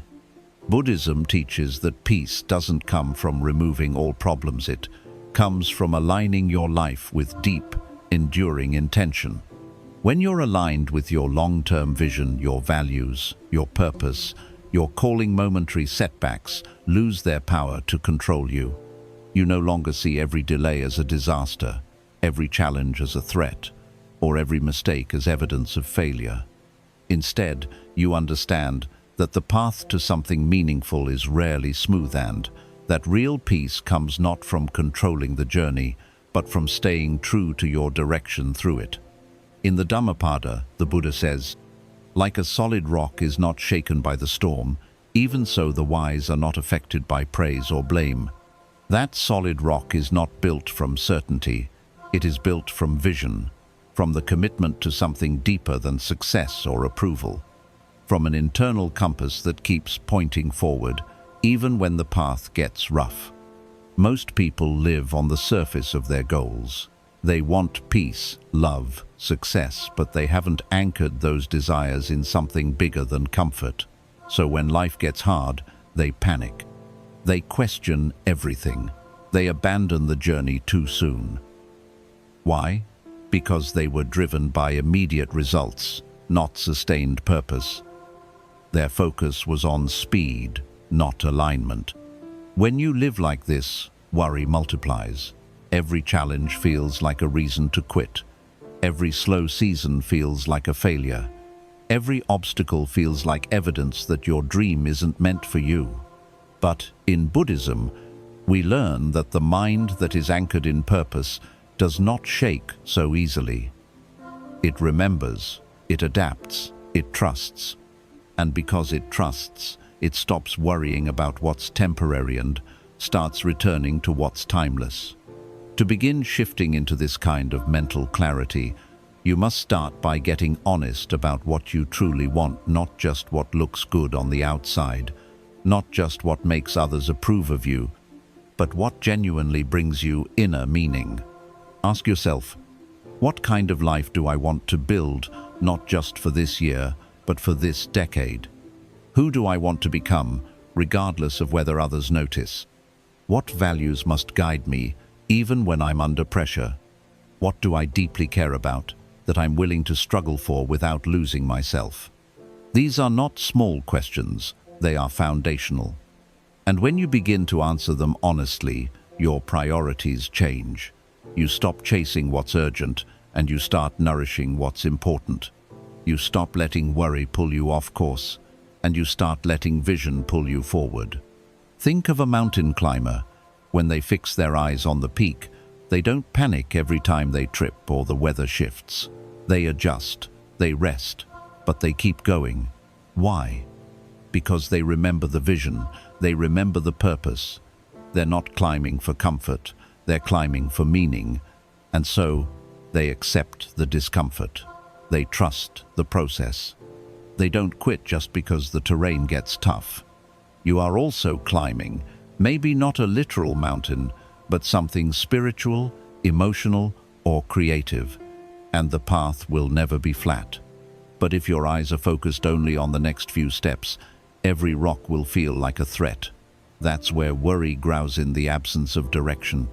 But when you keep returning to the summit of your vision, you stop giving energy to what doesn't truly matter. You start conserving your peace for what does. This is why daily reflection is so important. Buddhist practice is not about living perfectly, it's about living consciously. You reflect not to judge yourself, but to realign. Each morning, ask, what is my intention for today? Each evening, ask, did I live according to my purpose? Or did I get lost in distractions? These small rituals reconnect you with your why, and your why is what carries you through uncertainty. Staying true to your long-term vision also gives you permission to move slower. In a world obsessed with speed, that's a revolutionary act. You no longer need to rush just to keep up. You no longer measure success by how fast you arrive, but by how aligned you remain. You no longer panic just because others seem ahead, because you know your path is sacred not because it's easy, but because it's yours. Worry thrives when you compare your journey to others. Vision reminds you that your path has its own timing. Worry thrives when you demand constant results. Vision reminds you that growth often happens in silence. Worry thrives when you lose yourself trying to please others. Vision reminds you that your peace lives in truth, not performance. So cultivate this vision every day. Write it down, speak it aloud, meditate on it. Let it guide your decisions, shape your discipline, and hold you steady when your emotions try to shake you. Let it be the flame that burns, even in darkness. Let it be the compass that points you home. Because when your mind is grounded in vision, the small worries of today lose their grip. You stop chasing peace. You start walking in it. Use adversity as fuel. Let hardship refine you, not define you. One of the most misunderstood aspects of life is the role of adversity. Most people fear it. They pray it never comes. They treat hardship as an interruption, a sign that something has gone wrong. But in Buddhist wisdom, adversity is not an enemy. It is a mirror. It is a sculptor. It is the fire that removes what is false and strengthens what is true. Pain is not punishment. It is the great purifier. The Buddha's own path began with suffering. He was not awakened in comfort, but in confrontation with the raw truths of life, sickness, aging, and death. He left behind luxury, not because it was evil, but because it was distracting him from the truth. And the truth is this: without adversity, the soul cannot awaken. Without hardship, the ego never breaks. Without friction, there is no flame of insight. Worry often arises not because something bad is happening, but because you believe it shouldn't be happening. You resist, you panic, you ask, "Why me?" But Buddhism teaches us to ask different questions. What is this moment here to teach me? What part of me needs to grow in order to meet this challenge? How can I let this sharpen me, not shatter me? These are not questions of weakness. They are questions of awakening. Adversity is not something to be escaped. It is something to be used. Like a blade being sharpened, your challenges, if met conscious, will refine your focus, deepen your character, and awaken your compassion. But only if you stop resenting them. Only if you stop running from the discomfort and start meeting it with presence. What does that look like? First, it means no longer playing the role of the victim. Yes, what happened may not have been fair. Yes, it may have hurt more than words can say. But staying in the story of your pain only keeps it alive. Worry feeds on unprocessed wounds. But healing begins when you stop blaming life and start engaging with it, when you stop asking why it happened and start asking what you can build from it. In Buddhist thought, suffering is like a fire. You can stand near it and get burned, or you can use it to create warmth, to forge something new. The fire is not the problem. How you relate to it determines what it becomes. The same fire that destroys a forest can also be used to cook food, to give light, to create tools. Adversity, too, has dual potential. It can either consume you or transform you. Worry often grows because you see pain as permanent. You believe the storm will never pass. But every painful moment is impermanent by nature. No emotion lasts forever. No wound stays open forever. But if you believe the pain will never end, you empower the worry. You feed the fear. You shrink your world to the size of your suffering. To use adversity as fuel, you must learn to sit with your discomfort, not to escape it, not to distract from it, but to witness it, to breathe through it, to allow it to move through you like a wave, not so it can drown you, but so it can wash something away. Each wave brings a lesson, each storm carries a message, but only the quiet mind hears it. In moments of hardship, the undisciplined mind spirals. I can't do this. This is unfair. I'll never get through it. But the trained mind, the one anchored in Buddhist presence, says, this is hard. But I am here. This hurts. But I'm still breathing. I don't understand yet. But I trust this will shape me. These shifts in thought don't erase the pain, but they protect your peace inside the pain. They remind you that adversity is not the end of the road, it is the carving of a deeper path within you. Hardship also brings humility. It shows you how little control you have over the outside world and how much control you have over your inner response. In that way, adversity becomes your teacher.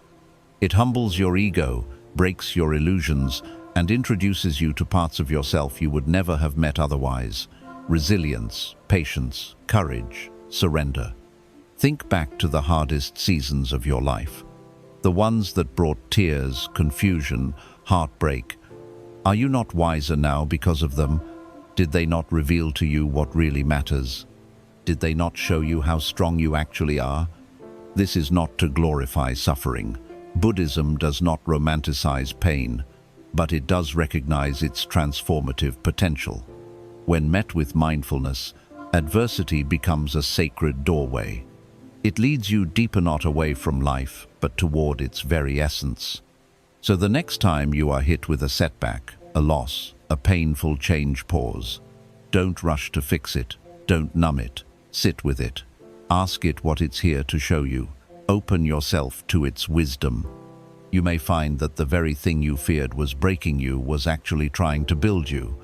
In Buddhist meditation, there is a practice called mindfulness of difficulties. Instead of avoiding pain, you sit with it, you observe it, you breathe into it without judgment. And slowly, you realize something profound. You are not the pain. You are the awareness holding it. You are not the story. You are the silence behind it. And from that silence, new strength emerges. Adversity forces you to confront what you've avoided. It pushes you to grow beyond your comfort. It clears the space where something deeper can be planted. But only if you allow it. Only if you say, "This is not happening to me. It's happening for my evolution." Let your wounds become windows. Let your scars become symbols not of what broke you, but of what rebuilt you. Let each difficult chapter become a verse in a greater story not of survival, but of awakening. You are not defined by what happens to you. You are defined by how you rise from it. Use your adversity. Use it to become more compassionate. Use it to become more focused. Use it to become more still. Because in the end, it's not about escaping the fire. It's about learning how to walk through it without losing your peace. Practice self-compassion because you cannot heal while waging war against yourself. In the quiet moments of life, when the world isn't watching and no one is listening, what do you say to yourself?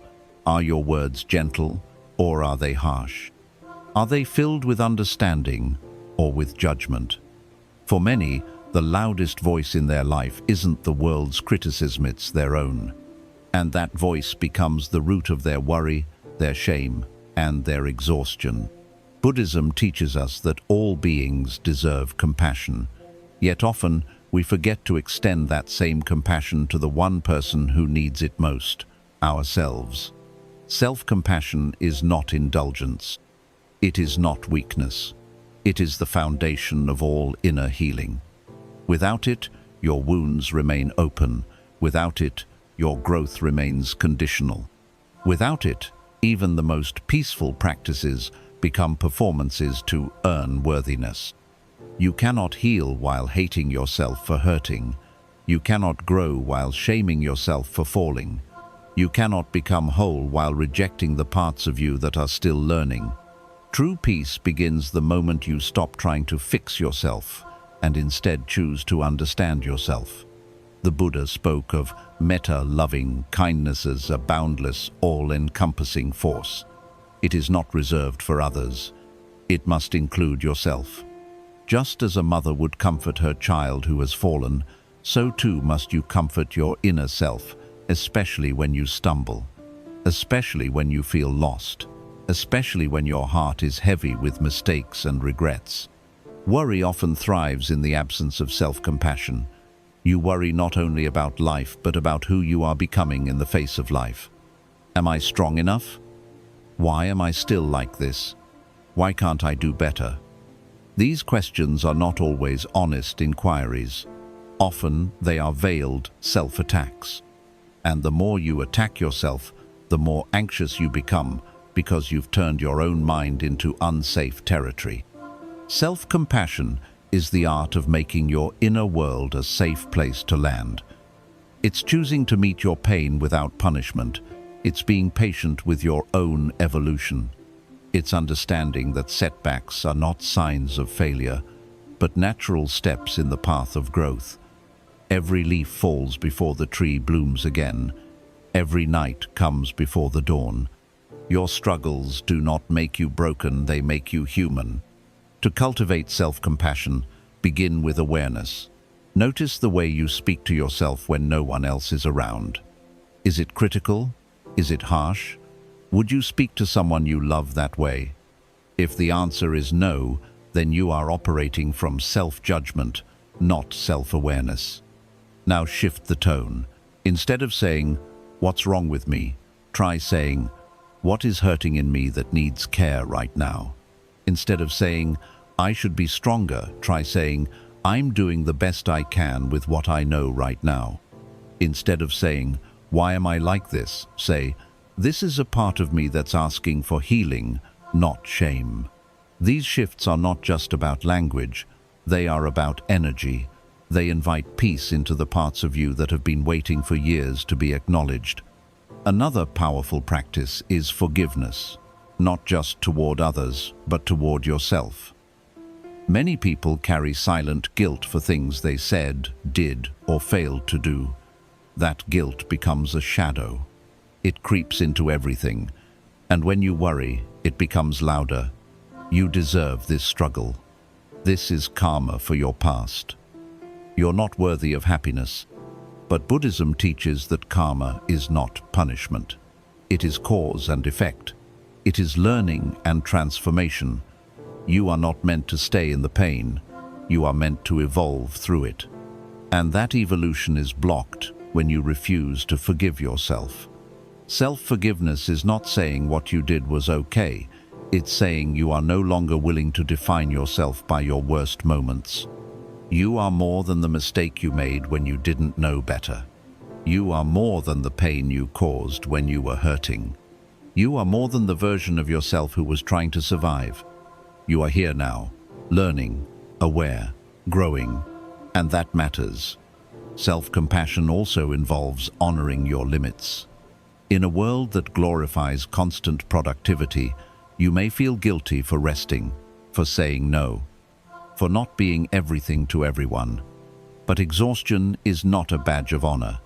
Your worth is not measured by your output. It is measured by your presence, your alignment, your ability to say, "This is enough for today, and I am still worthy." Buddhism calls this mindfulness. It is not just about breath or posture. It's about being fully present with yourself. And part of that presence is recognizing when your body, heart, and mind need tenderness, not toughness. Discipline has its place, but without compassion, it becomes cruelty. You may have been taught that being hard on yourself is the way to improve, but growth from fear is always fragile. True growth comes from nourishment. A tree does not grow because the sun scorches it, grows because the soil feeds it. You too need nourishment. Kind words, gentle thoughts, and time to unfold. Let your inner dialogue become a sanctuary, not a battlefield. Let your breath become an act of kindness. Let your moments of imperfection become opportunities to love yourself deeper, not less. Because the more you practice self-compassion, the less room worry has to grow. Worry feeds on the belief that you're not enough. But self-compassion says, "Even in this moment, even in uncertainty, I am worthy of peace." And that belief changes everything. It softens the heart. It calms the mind. It opens the door to true healing. You do not need to wait until you've fixed everything to begin loving yourself. In fact, it is love that will do the fixing. So today, speak gently. Rest when you need to. Let yourself be human. And know that in doing so, you are walking one of the most sacred paths of all. The path back to your own heart. Visualize your peace daily, because what you picture consistently, you begin to become. Your mind is not just a mirror, it is a canvas. Every thought you entertain, every image you repeat, every feeling you dwell on, is like a brushstroke shaping the inner world you live in. In Buddhism, we are reminded that our inner world becomes the filter through which we interpret reality. The suffering does not begin outside, it begins in the mind's relationship with what it sees, hears, and believes. And yet, most people allow their minds to run wild. They wake up and immediately plug into stress, social media, or negativity. Their first thoughts of the day are about what might go wrong, what hasn't been done, or who might disappoint them. And then they wonder why worry follows them like a shadow. What you picture repeatedly in your mind becomes the background of your reality. Your subconscious does not question whether a thought is helpful or harmful, it simply absorbs what you repeat. That's why visualization is not just a mental trick, it's a spiritual discipline. When done with awareness, it becomes a powerful tool to reshape how you experience life and to anchor yourself in peace. The Buddha taught that the mind is everything. What you think, you become. But this becoming is not just intellectual, it is energetic, it is vibrational. The thoughts you rehearse are the energies you start to radiate. And what you radiate, you begin to attract, respond to, and expect. Visualizing peace is not a denial of suffering, it is an intentional redirection of your inner compass towards stillness, strength, and clarity. So how do you practice this? You begin every day in silence before the noise of the world, before you check your phone, before you engage in tasks. Sit, close your eyes, breathe deeply. Then begin to see yourself moving through the day with peace. Picture yourself grounded, even when challenges arise. Picture yourself responding with calmness, not urgency. Picture your thoughts moving like clouds passing, not controlling. Picture your words landing gently, your emotions flowing freely, your heart remaining unshaken. This is not fantasy, this is training. You are teaching your nervous system that peace is possible, even under pressure. You are rehearsing your highest self, not in arrogance, but in alignment. And over time, what once felt like imagination becomes second nature. Most people visualize their fears. They imagine rejection, failure, embarrassment, loss. They rehearse these scenes in their mind and then live in emotional reaction to them, even though nothing has happened yet. This is a kind of suffering that feels real but is rooted in mental rehearsal, not reality. Visualization flips this. It interrupts the spiral of worry and replaces it with a deliberate image of stability and serenity. You are not bypassing life's difficulties. You are preparing your inner self to meet them with grace.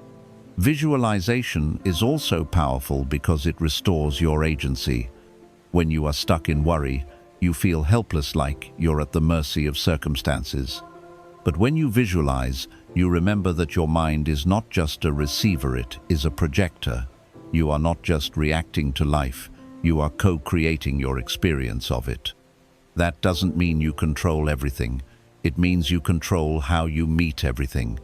And that changes everything. In Buddhist tradition, visualization has long been used as a method to awaken compassion, wisdom, and clarity. Tibetan monks visualize deities not to worship them as external beings, but to awaken those same qualities within themselves.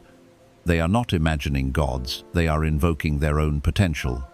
Similarly, when you visualize peace, you are not pretending life will be easy. You are activating the peaceful self who can move through it with mastery. Peace is not something you wait for. It is something you practice. And visualization is a form of practice that turns your inner life into a sanctuary. Another aspect of visualization is consistency.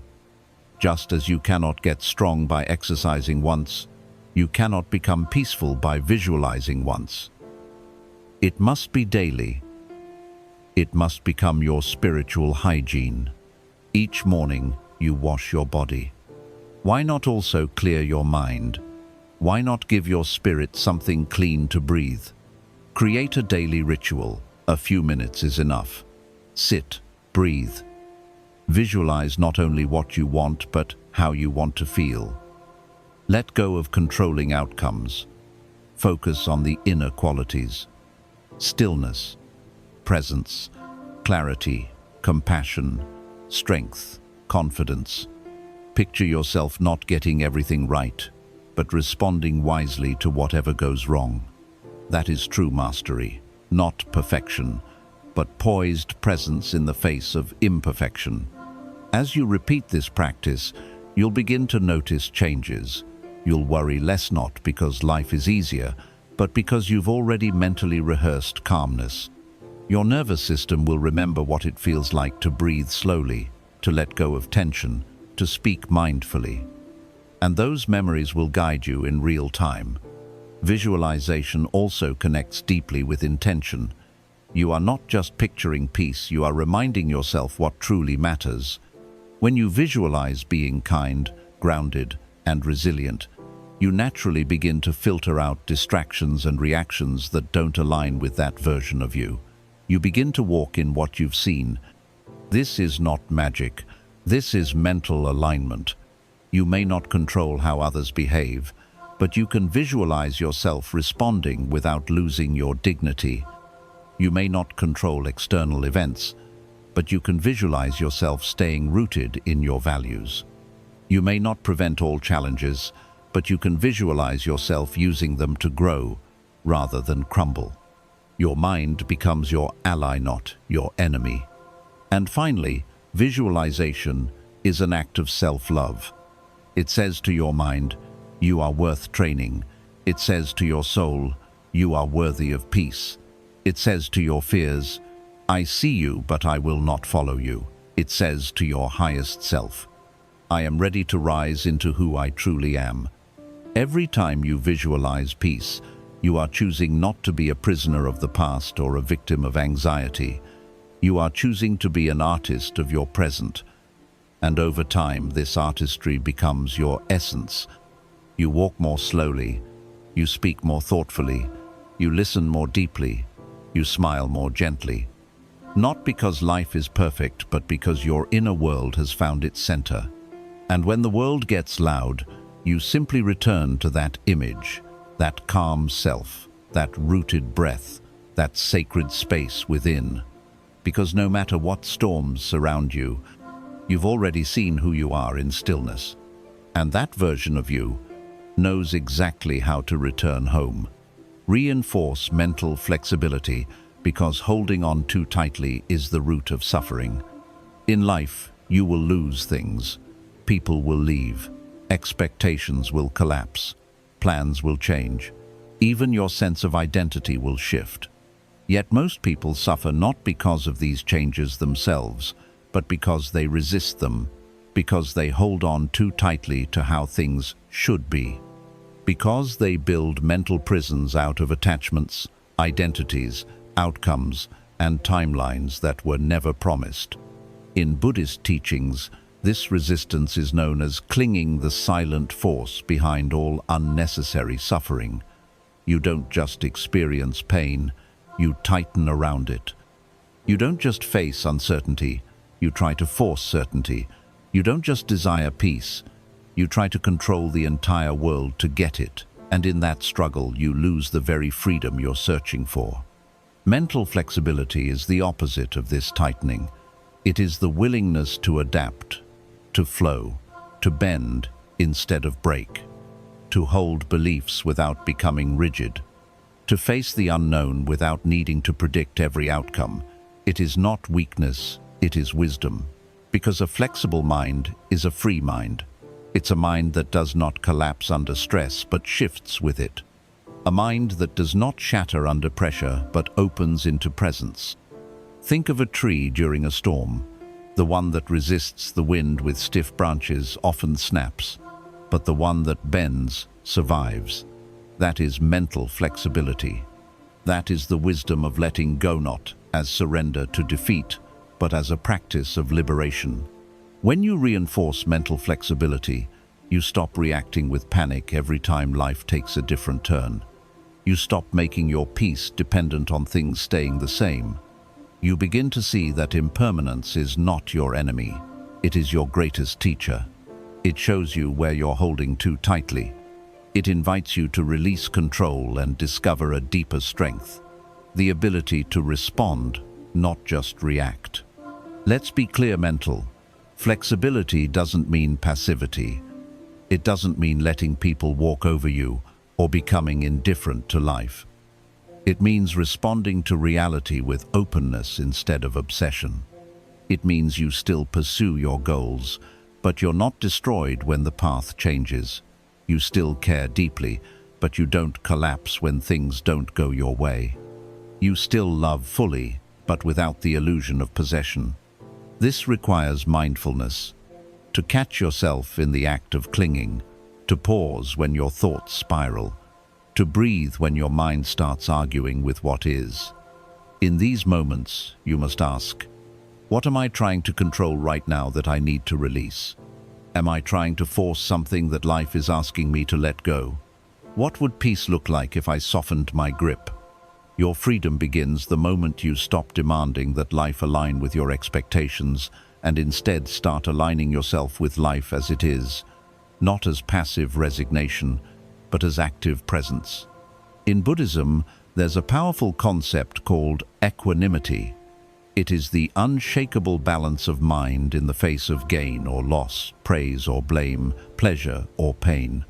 It is the deep inner steadiness that says, I will not be pulled out of my center by external changes. This is not numbness, it is clarity.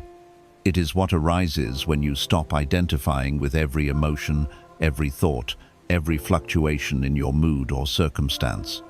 Mental flexibility gives you space to choose. When someone criticizes you, you don't have to collapse into self-doubt. You can reflect and respond with dignity. When a plan fails, you don't have to spiral into despair. You can adapt and create a new one. When life slows down, you don't have to fill the silence. You can embrace it and let it teach you. A rigid mind believes that every delay is failure, every silence is rejection, every mistake is a threat to self-worth. But a flexible mind sees differently. It knows that life unfolds in waves, that sometimes a closed door is redirection, that silence can be sacred, that mistakes are part of growth. And in that wisdom, worry begins to fade because nothing needs to be perfect anymore. Everything just needs to be present. To strengthen this mindset, begin small. Catch yourself when you speak in absolutes. I always mess up. Nothing ever works out. This has to happen now. These are the voices of rigidity. Replace them with curiosity. What else could this mean? What's the lesson here? Can I try another way? This simple shift breaks the grip of panic and opens the mind to new possibilities. Another practice is to welcome change consciously. Each week, do something different. Take a new route. Try a new routine. Sit in silence with uncertainty. These are not trivial acts, they are training. They teach your nervous system to stop associating change with danger. They show you that your safety does not come from sameness, it comes from your inner resourcefulness. Remember this, what you can't bend around will eventually break you. Not because life is cruel, but because life is uncontrollable. And mental flexibility is your only sustainable defense. Let go of needing to be right all the time. Let go of needing to be certain before you take a step. Let go of needing everyone to understand your journey. Let go of trying to hold together an image of perfection. Let go of the belief that struggle is failure. And in that release, you will find room to breathe again, room to think clearly, room to feel deeply without drowning, room to become not the person who never struggles, but the person who is no longer afraid to. You will still feel, you will still face discomfort, but now you will meet it with openness, not as an enemy, but as an opportunity to grow deeper roots in your presence. This is the power of a flexible mind. It does not panic when plans change. It does not crumble when the road twists. It does not drown in delay or rejection or criticism. Because it has learned that the mind is not meant to control everything, it is meant to dance with the flow of things. And in that dance, worry dissolves. Because the rhythm of life no longer feels threatening, it feels familiar. Because you are no longer resisting the current, you are moving with it. And that is what peace truly is. Not the absence of chaos, but the ability to move through it without losing yourself. Stay true to your long-term vision, even when the present looks empty. One of the greatest sources of anxiety in the modern world is the obsession with immediate results. We live in a culture of urgent, everything must happen now, be visible now, prove itself now. And when it doesn't, we begin to panic. We question ourselves. We wonder if we're wasting time. We mistake silence for failure and slow progress for no progress at all. But Buddhism teaches us something radically different. It invites us to detach from the immediacy of results and stay grounded in intention. To plant seeds without obsessing over when they will sprout. To water our vision with presence, not pressure. To trust the unfolding of life, even when nothing visible is happening. This requires a deep inner shifter movement away from the craving for outcomes and into the wisdom of consistency.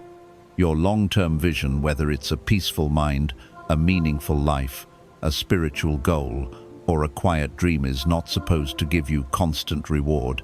It is supposed to anchor you, to guide your daily steps. And it is not meant to be constantly exciting. Some seasons will feel dry. Some days will be repetitive. Some efforts will feel unnoticed. But none of it is wasted. Because in the stillness, you are growing something invisible: character, patience, and resilience. Think of the bamboo seed. For years after it is planted, it shows no visible growth. You water it, care for it, and still, the surface remains bare.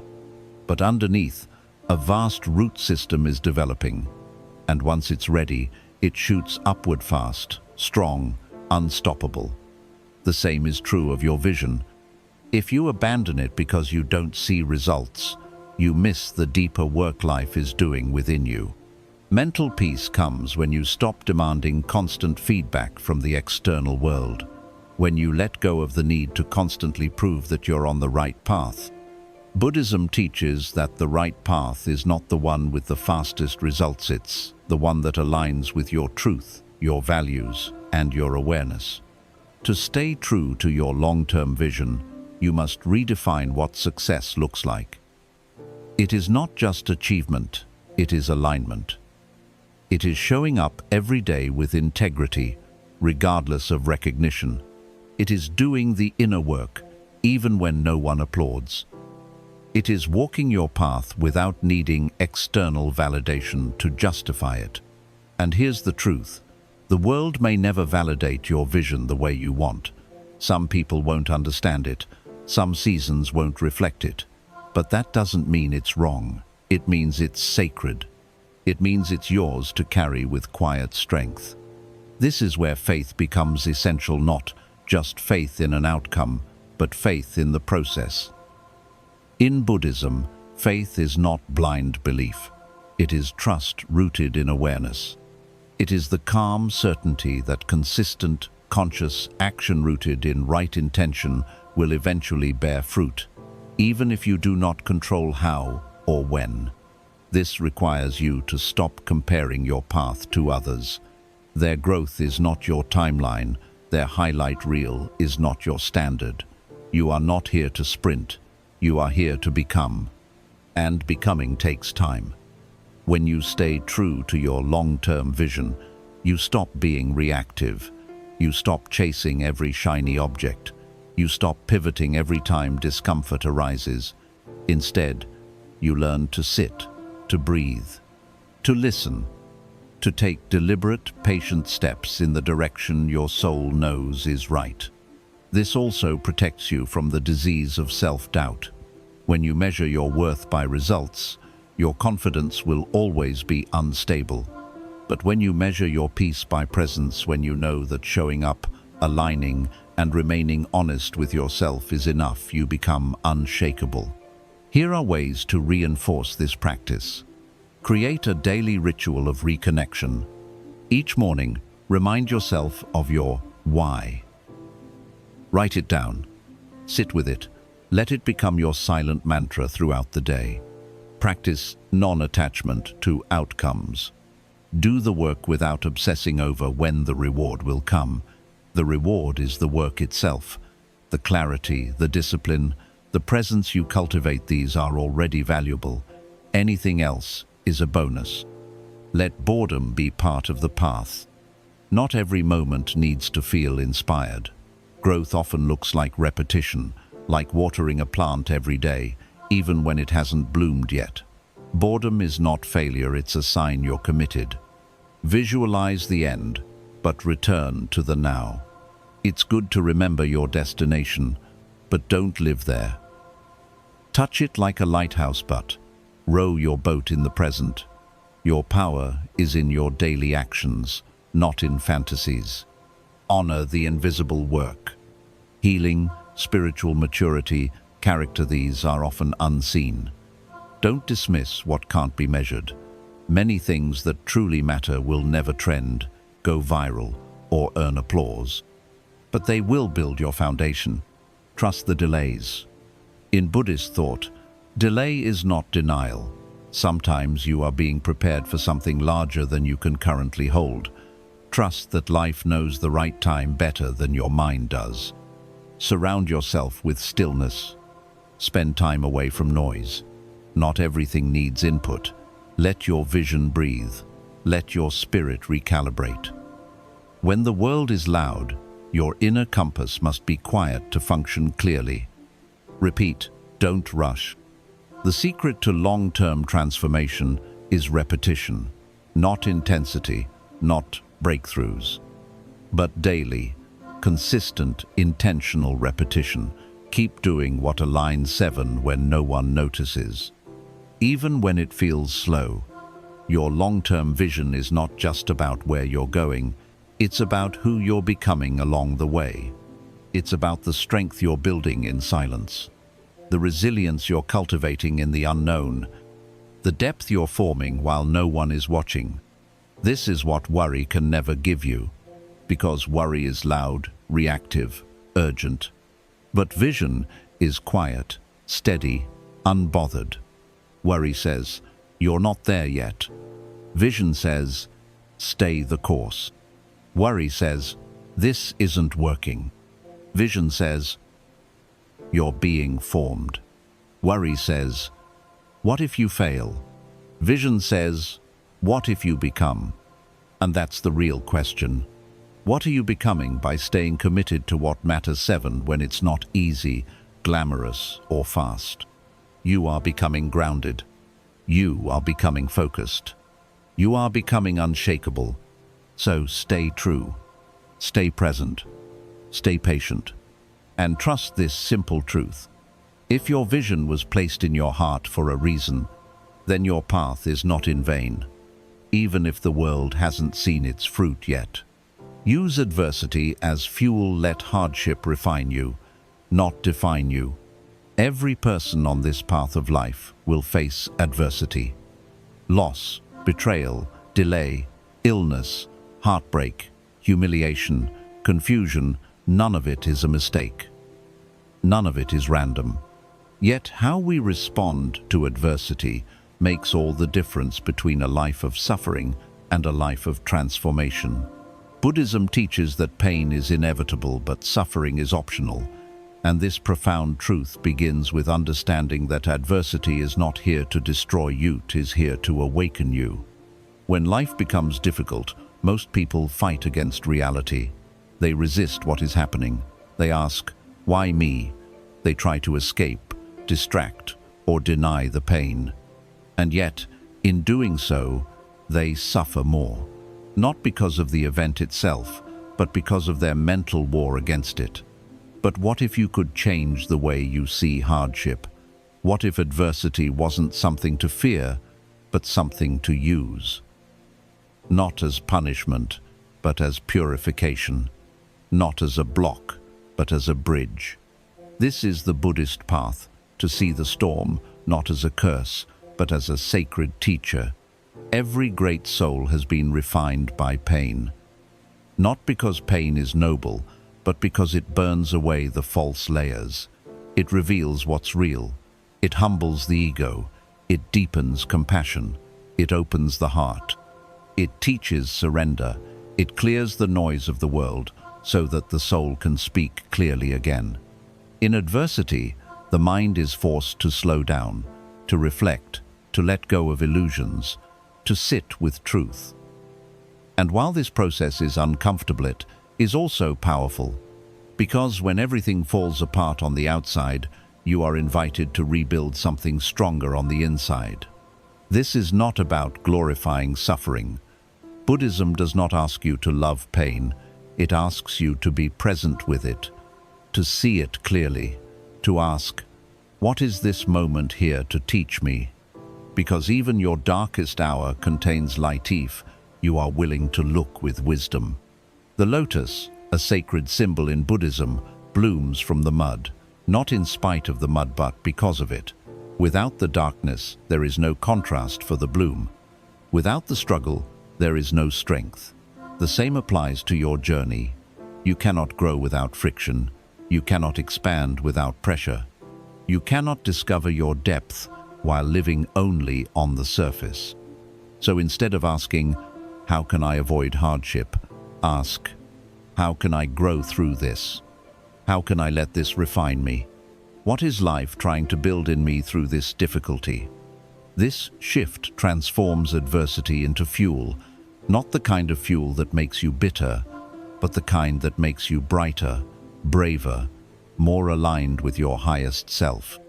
When you stop resisting adversity and begin to accept it as part of your spiritual curriculum, a few things begin to happen. You detach from victimhood. You stop seeing yourself as life's target. You stop asking, "Why me?" and begin to ask, "What now?" This unlocks action. It unlocks courage. It removes the illusion that you are helpless. You are never helpless when you have awareness. You build inner stability. Adversity forces you to find strength within. When the external world becomes chaotic, your only refuge is your internal world. And the more you build it through breath, stillness, reflection, and presence, the more unshakable you become. You break ego illusions. Suffering humbles. It shows you where you were clinging, where you were arrogant, where you relied too much on control or image. It breaks down the ego so that the true self can rise not polished but honest. You awaken compassion.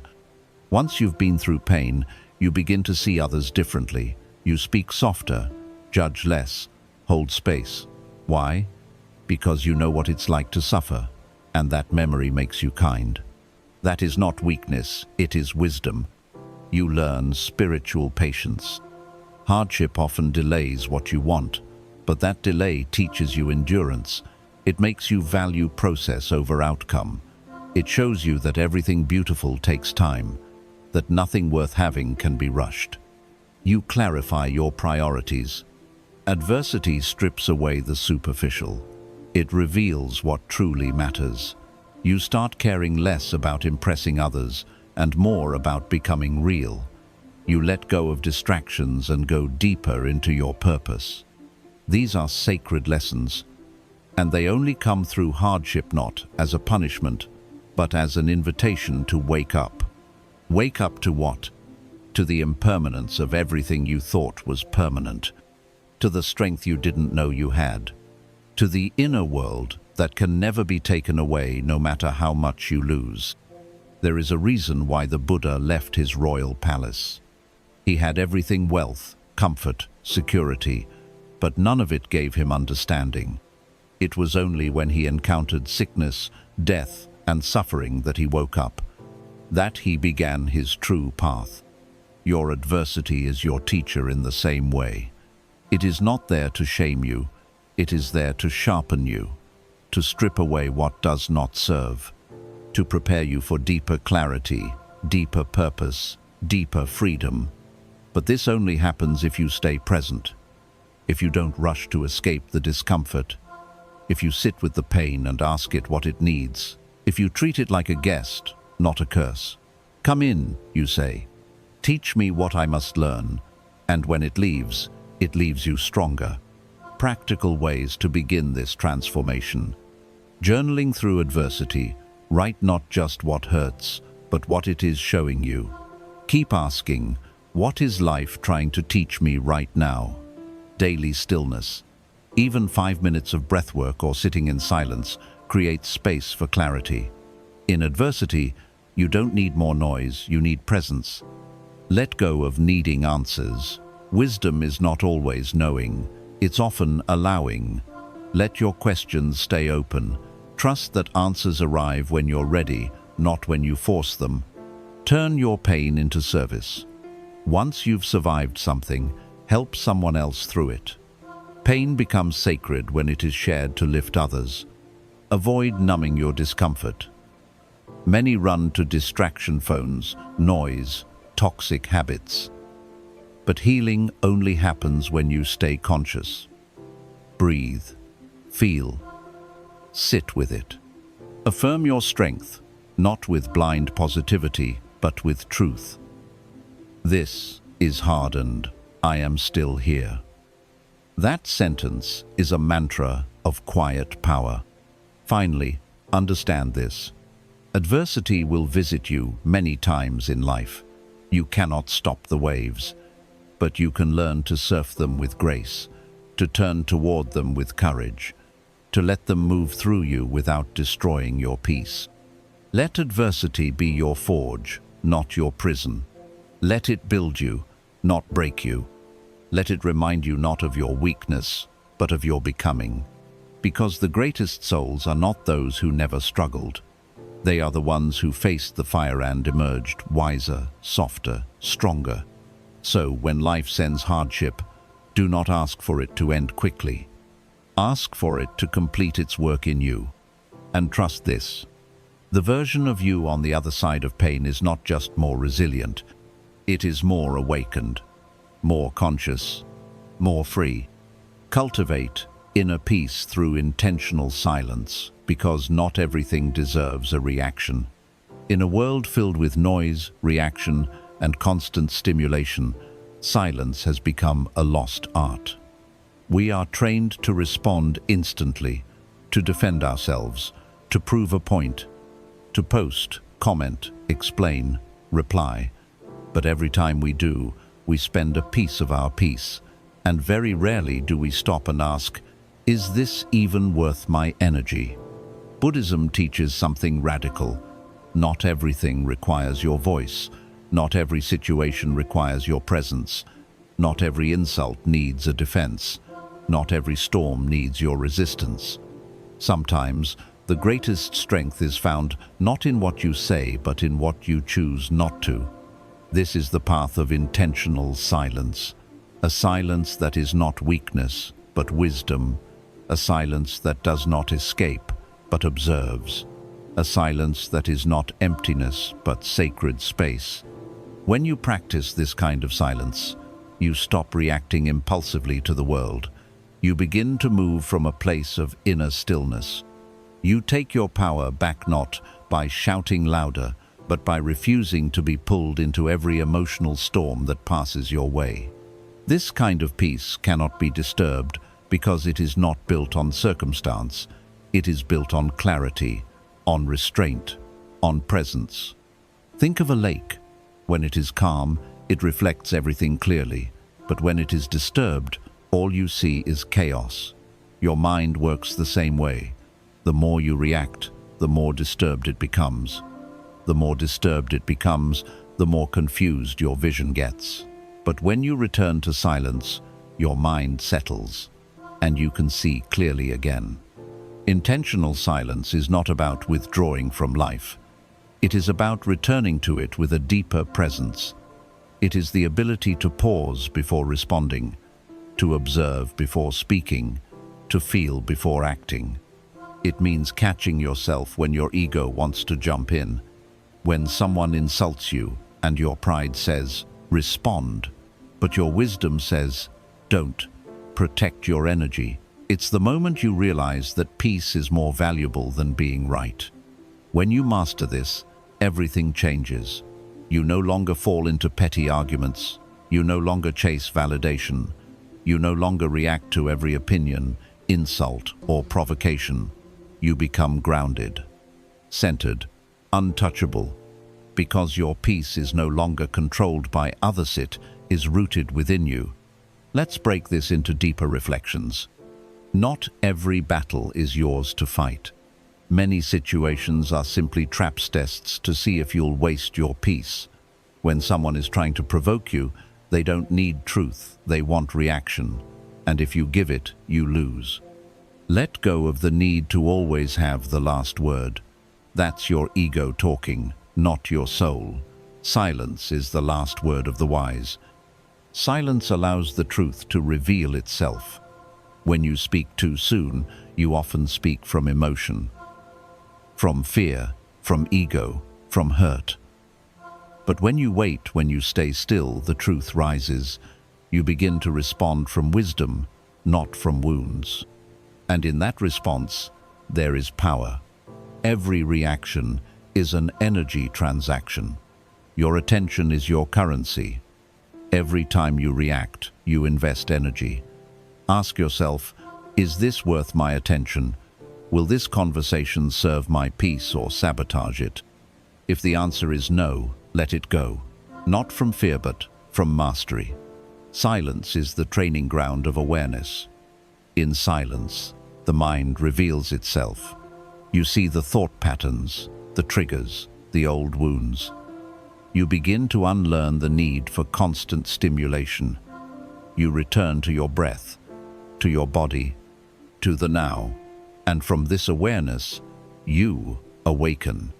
Stillness is where the divine speaks.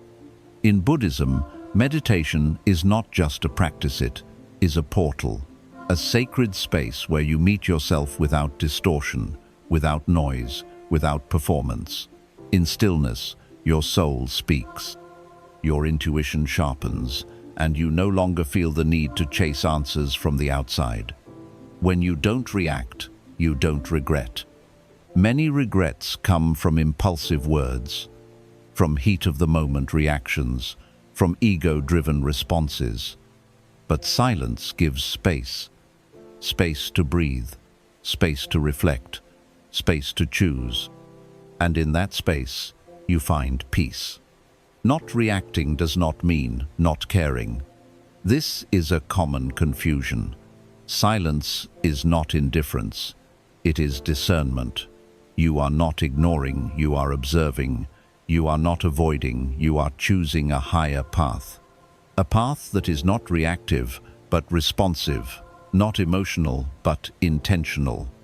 To live this way requires training. You must train your nervous system to stop interpreting every discomfort as danger.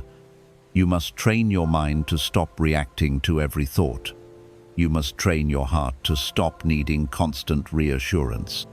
Here are some practical practices to help cultivate this inner silence. Daily, silent sitting. Even 10 minutes a day, without distractions. No music, no phone, just your breath. Let your thoughts rise. Let them fall. Don't follow, just witness.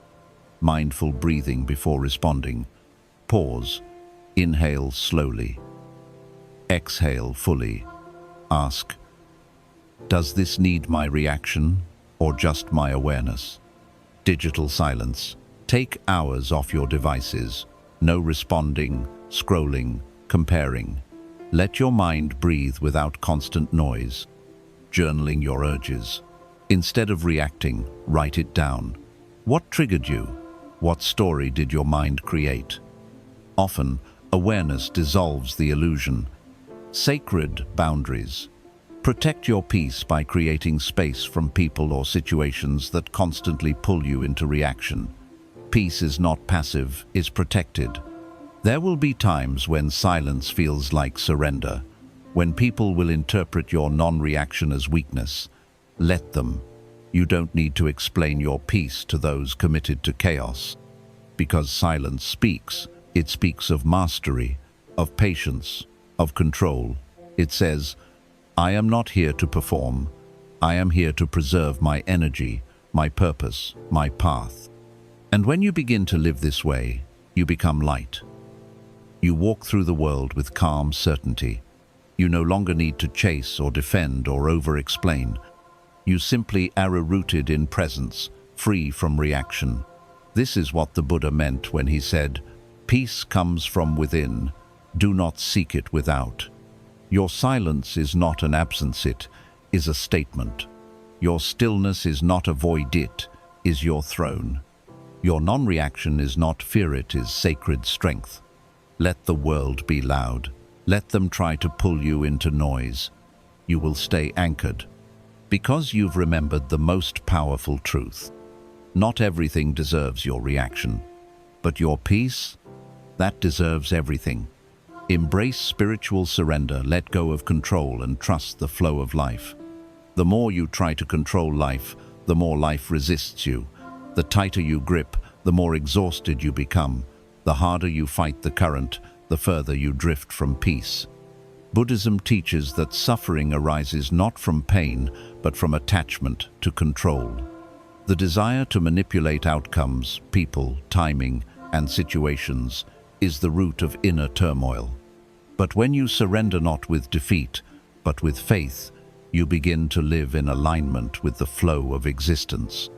This is not passive living. It is powerful, aware, and rooted in deep trust. To surrender spiritually is to say, I don't know what the future holds, but I trust that I will be guided. I cannot force what is not meant for me, but I will be ready when it arrives. I release the illusion that my worth depends on outcomes. My peace is enough. This shift transforms everything. You stop reacting from fear. You stop trying to force answers. You stop living in the exhausting loop of what if and what now. Instead, you return to presence. You align with this moment. You do what you can with what you have. And then, you let go. Buddhism calls this non-attachment. And it is not about giving up. It is about giving up the illusion that you can or must control everything to be okay. Life becomes lighter when you stop trying to carry the weight of the future.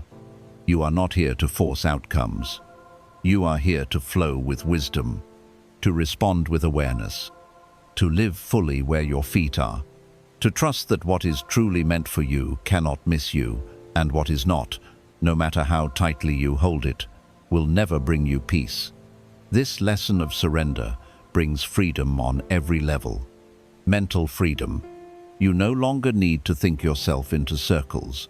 You stop trying to predict every twist and turn. You stop demanding guarantees. Instead, your mind rests. Not because it has every answer, but because it no longer needs them all. Peace replaces panic. Trust replaces tension. Emotional freedom. When you let go of outcomes, your heart softens. You feel more, but cling less. You love deeply, but without fear.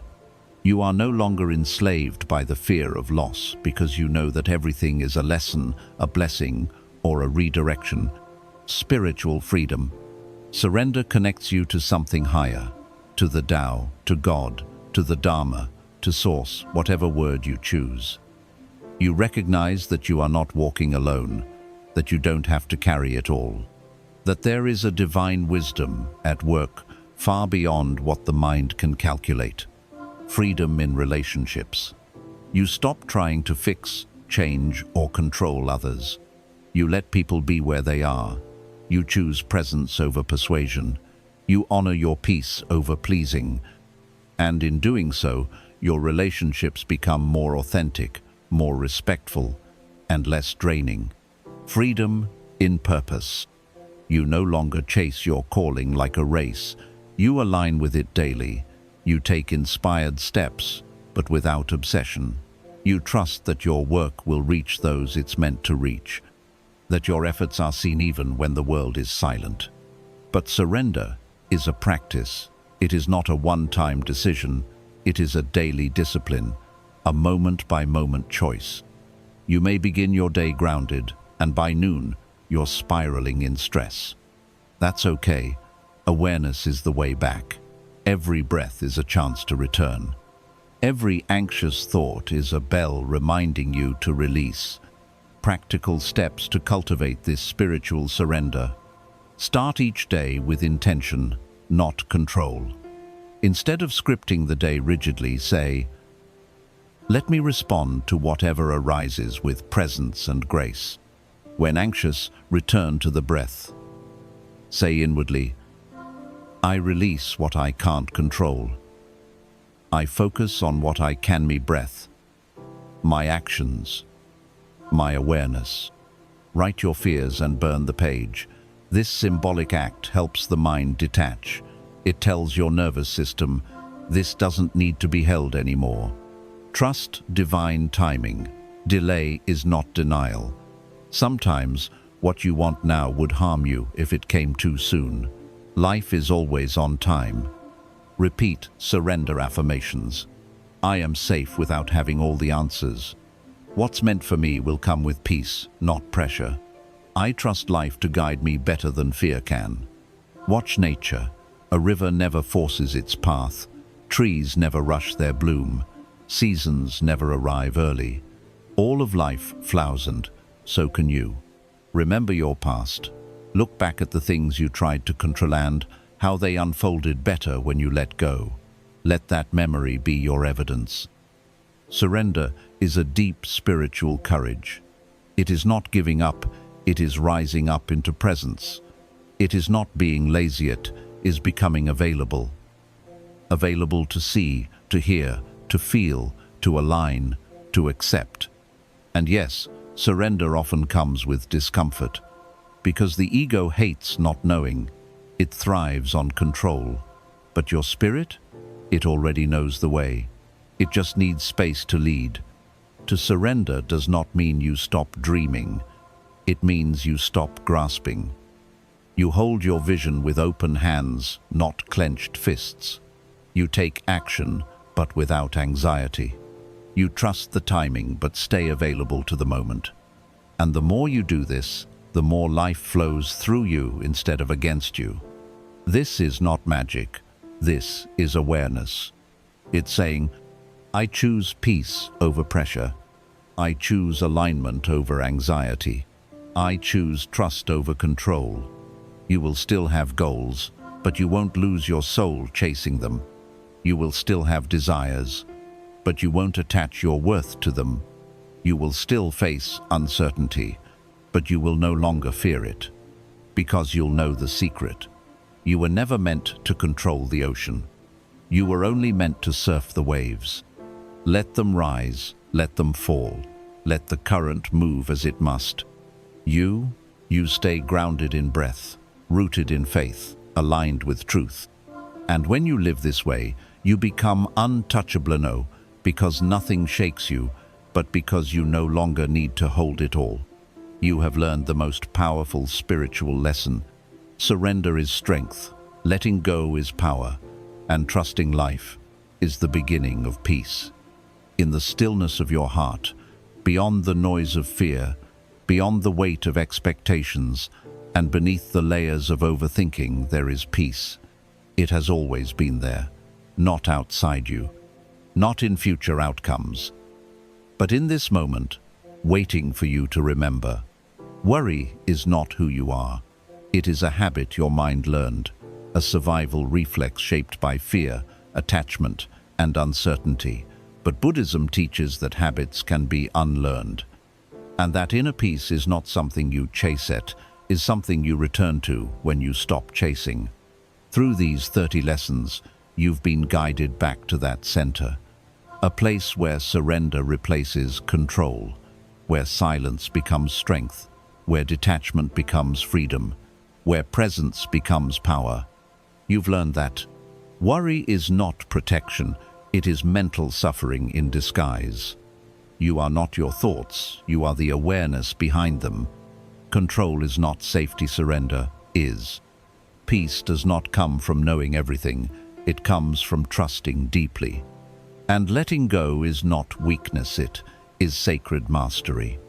Life will still bring challenges. People will still test your boundaries. Uncertainty will still knock at your door.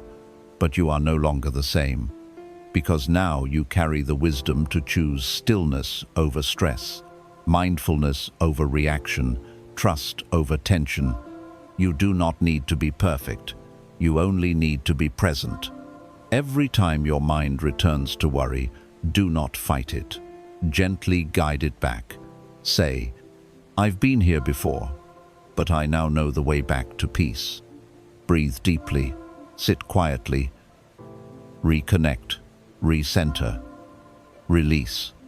Let life flow, let things unfold, let yourself be. You are not here to control the world. You are here to awaken within it. And when you walk in peace, when you no longer fight, every moment life becomes softer. You hear more, you see more, you become more. So let go. Let go not with fear, but with faith. Let go not to escape life, but to finally live it. Let go of worry, and come home to the only thing that has ever been real, your inner peace.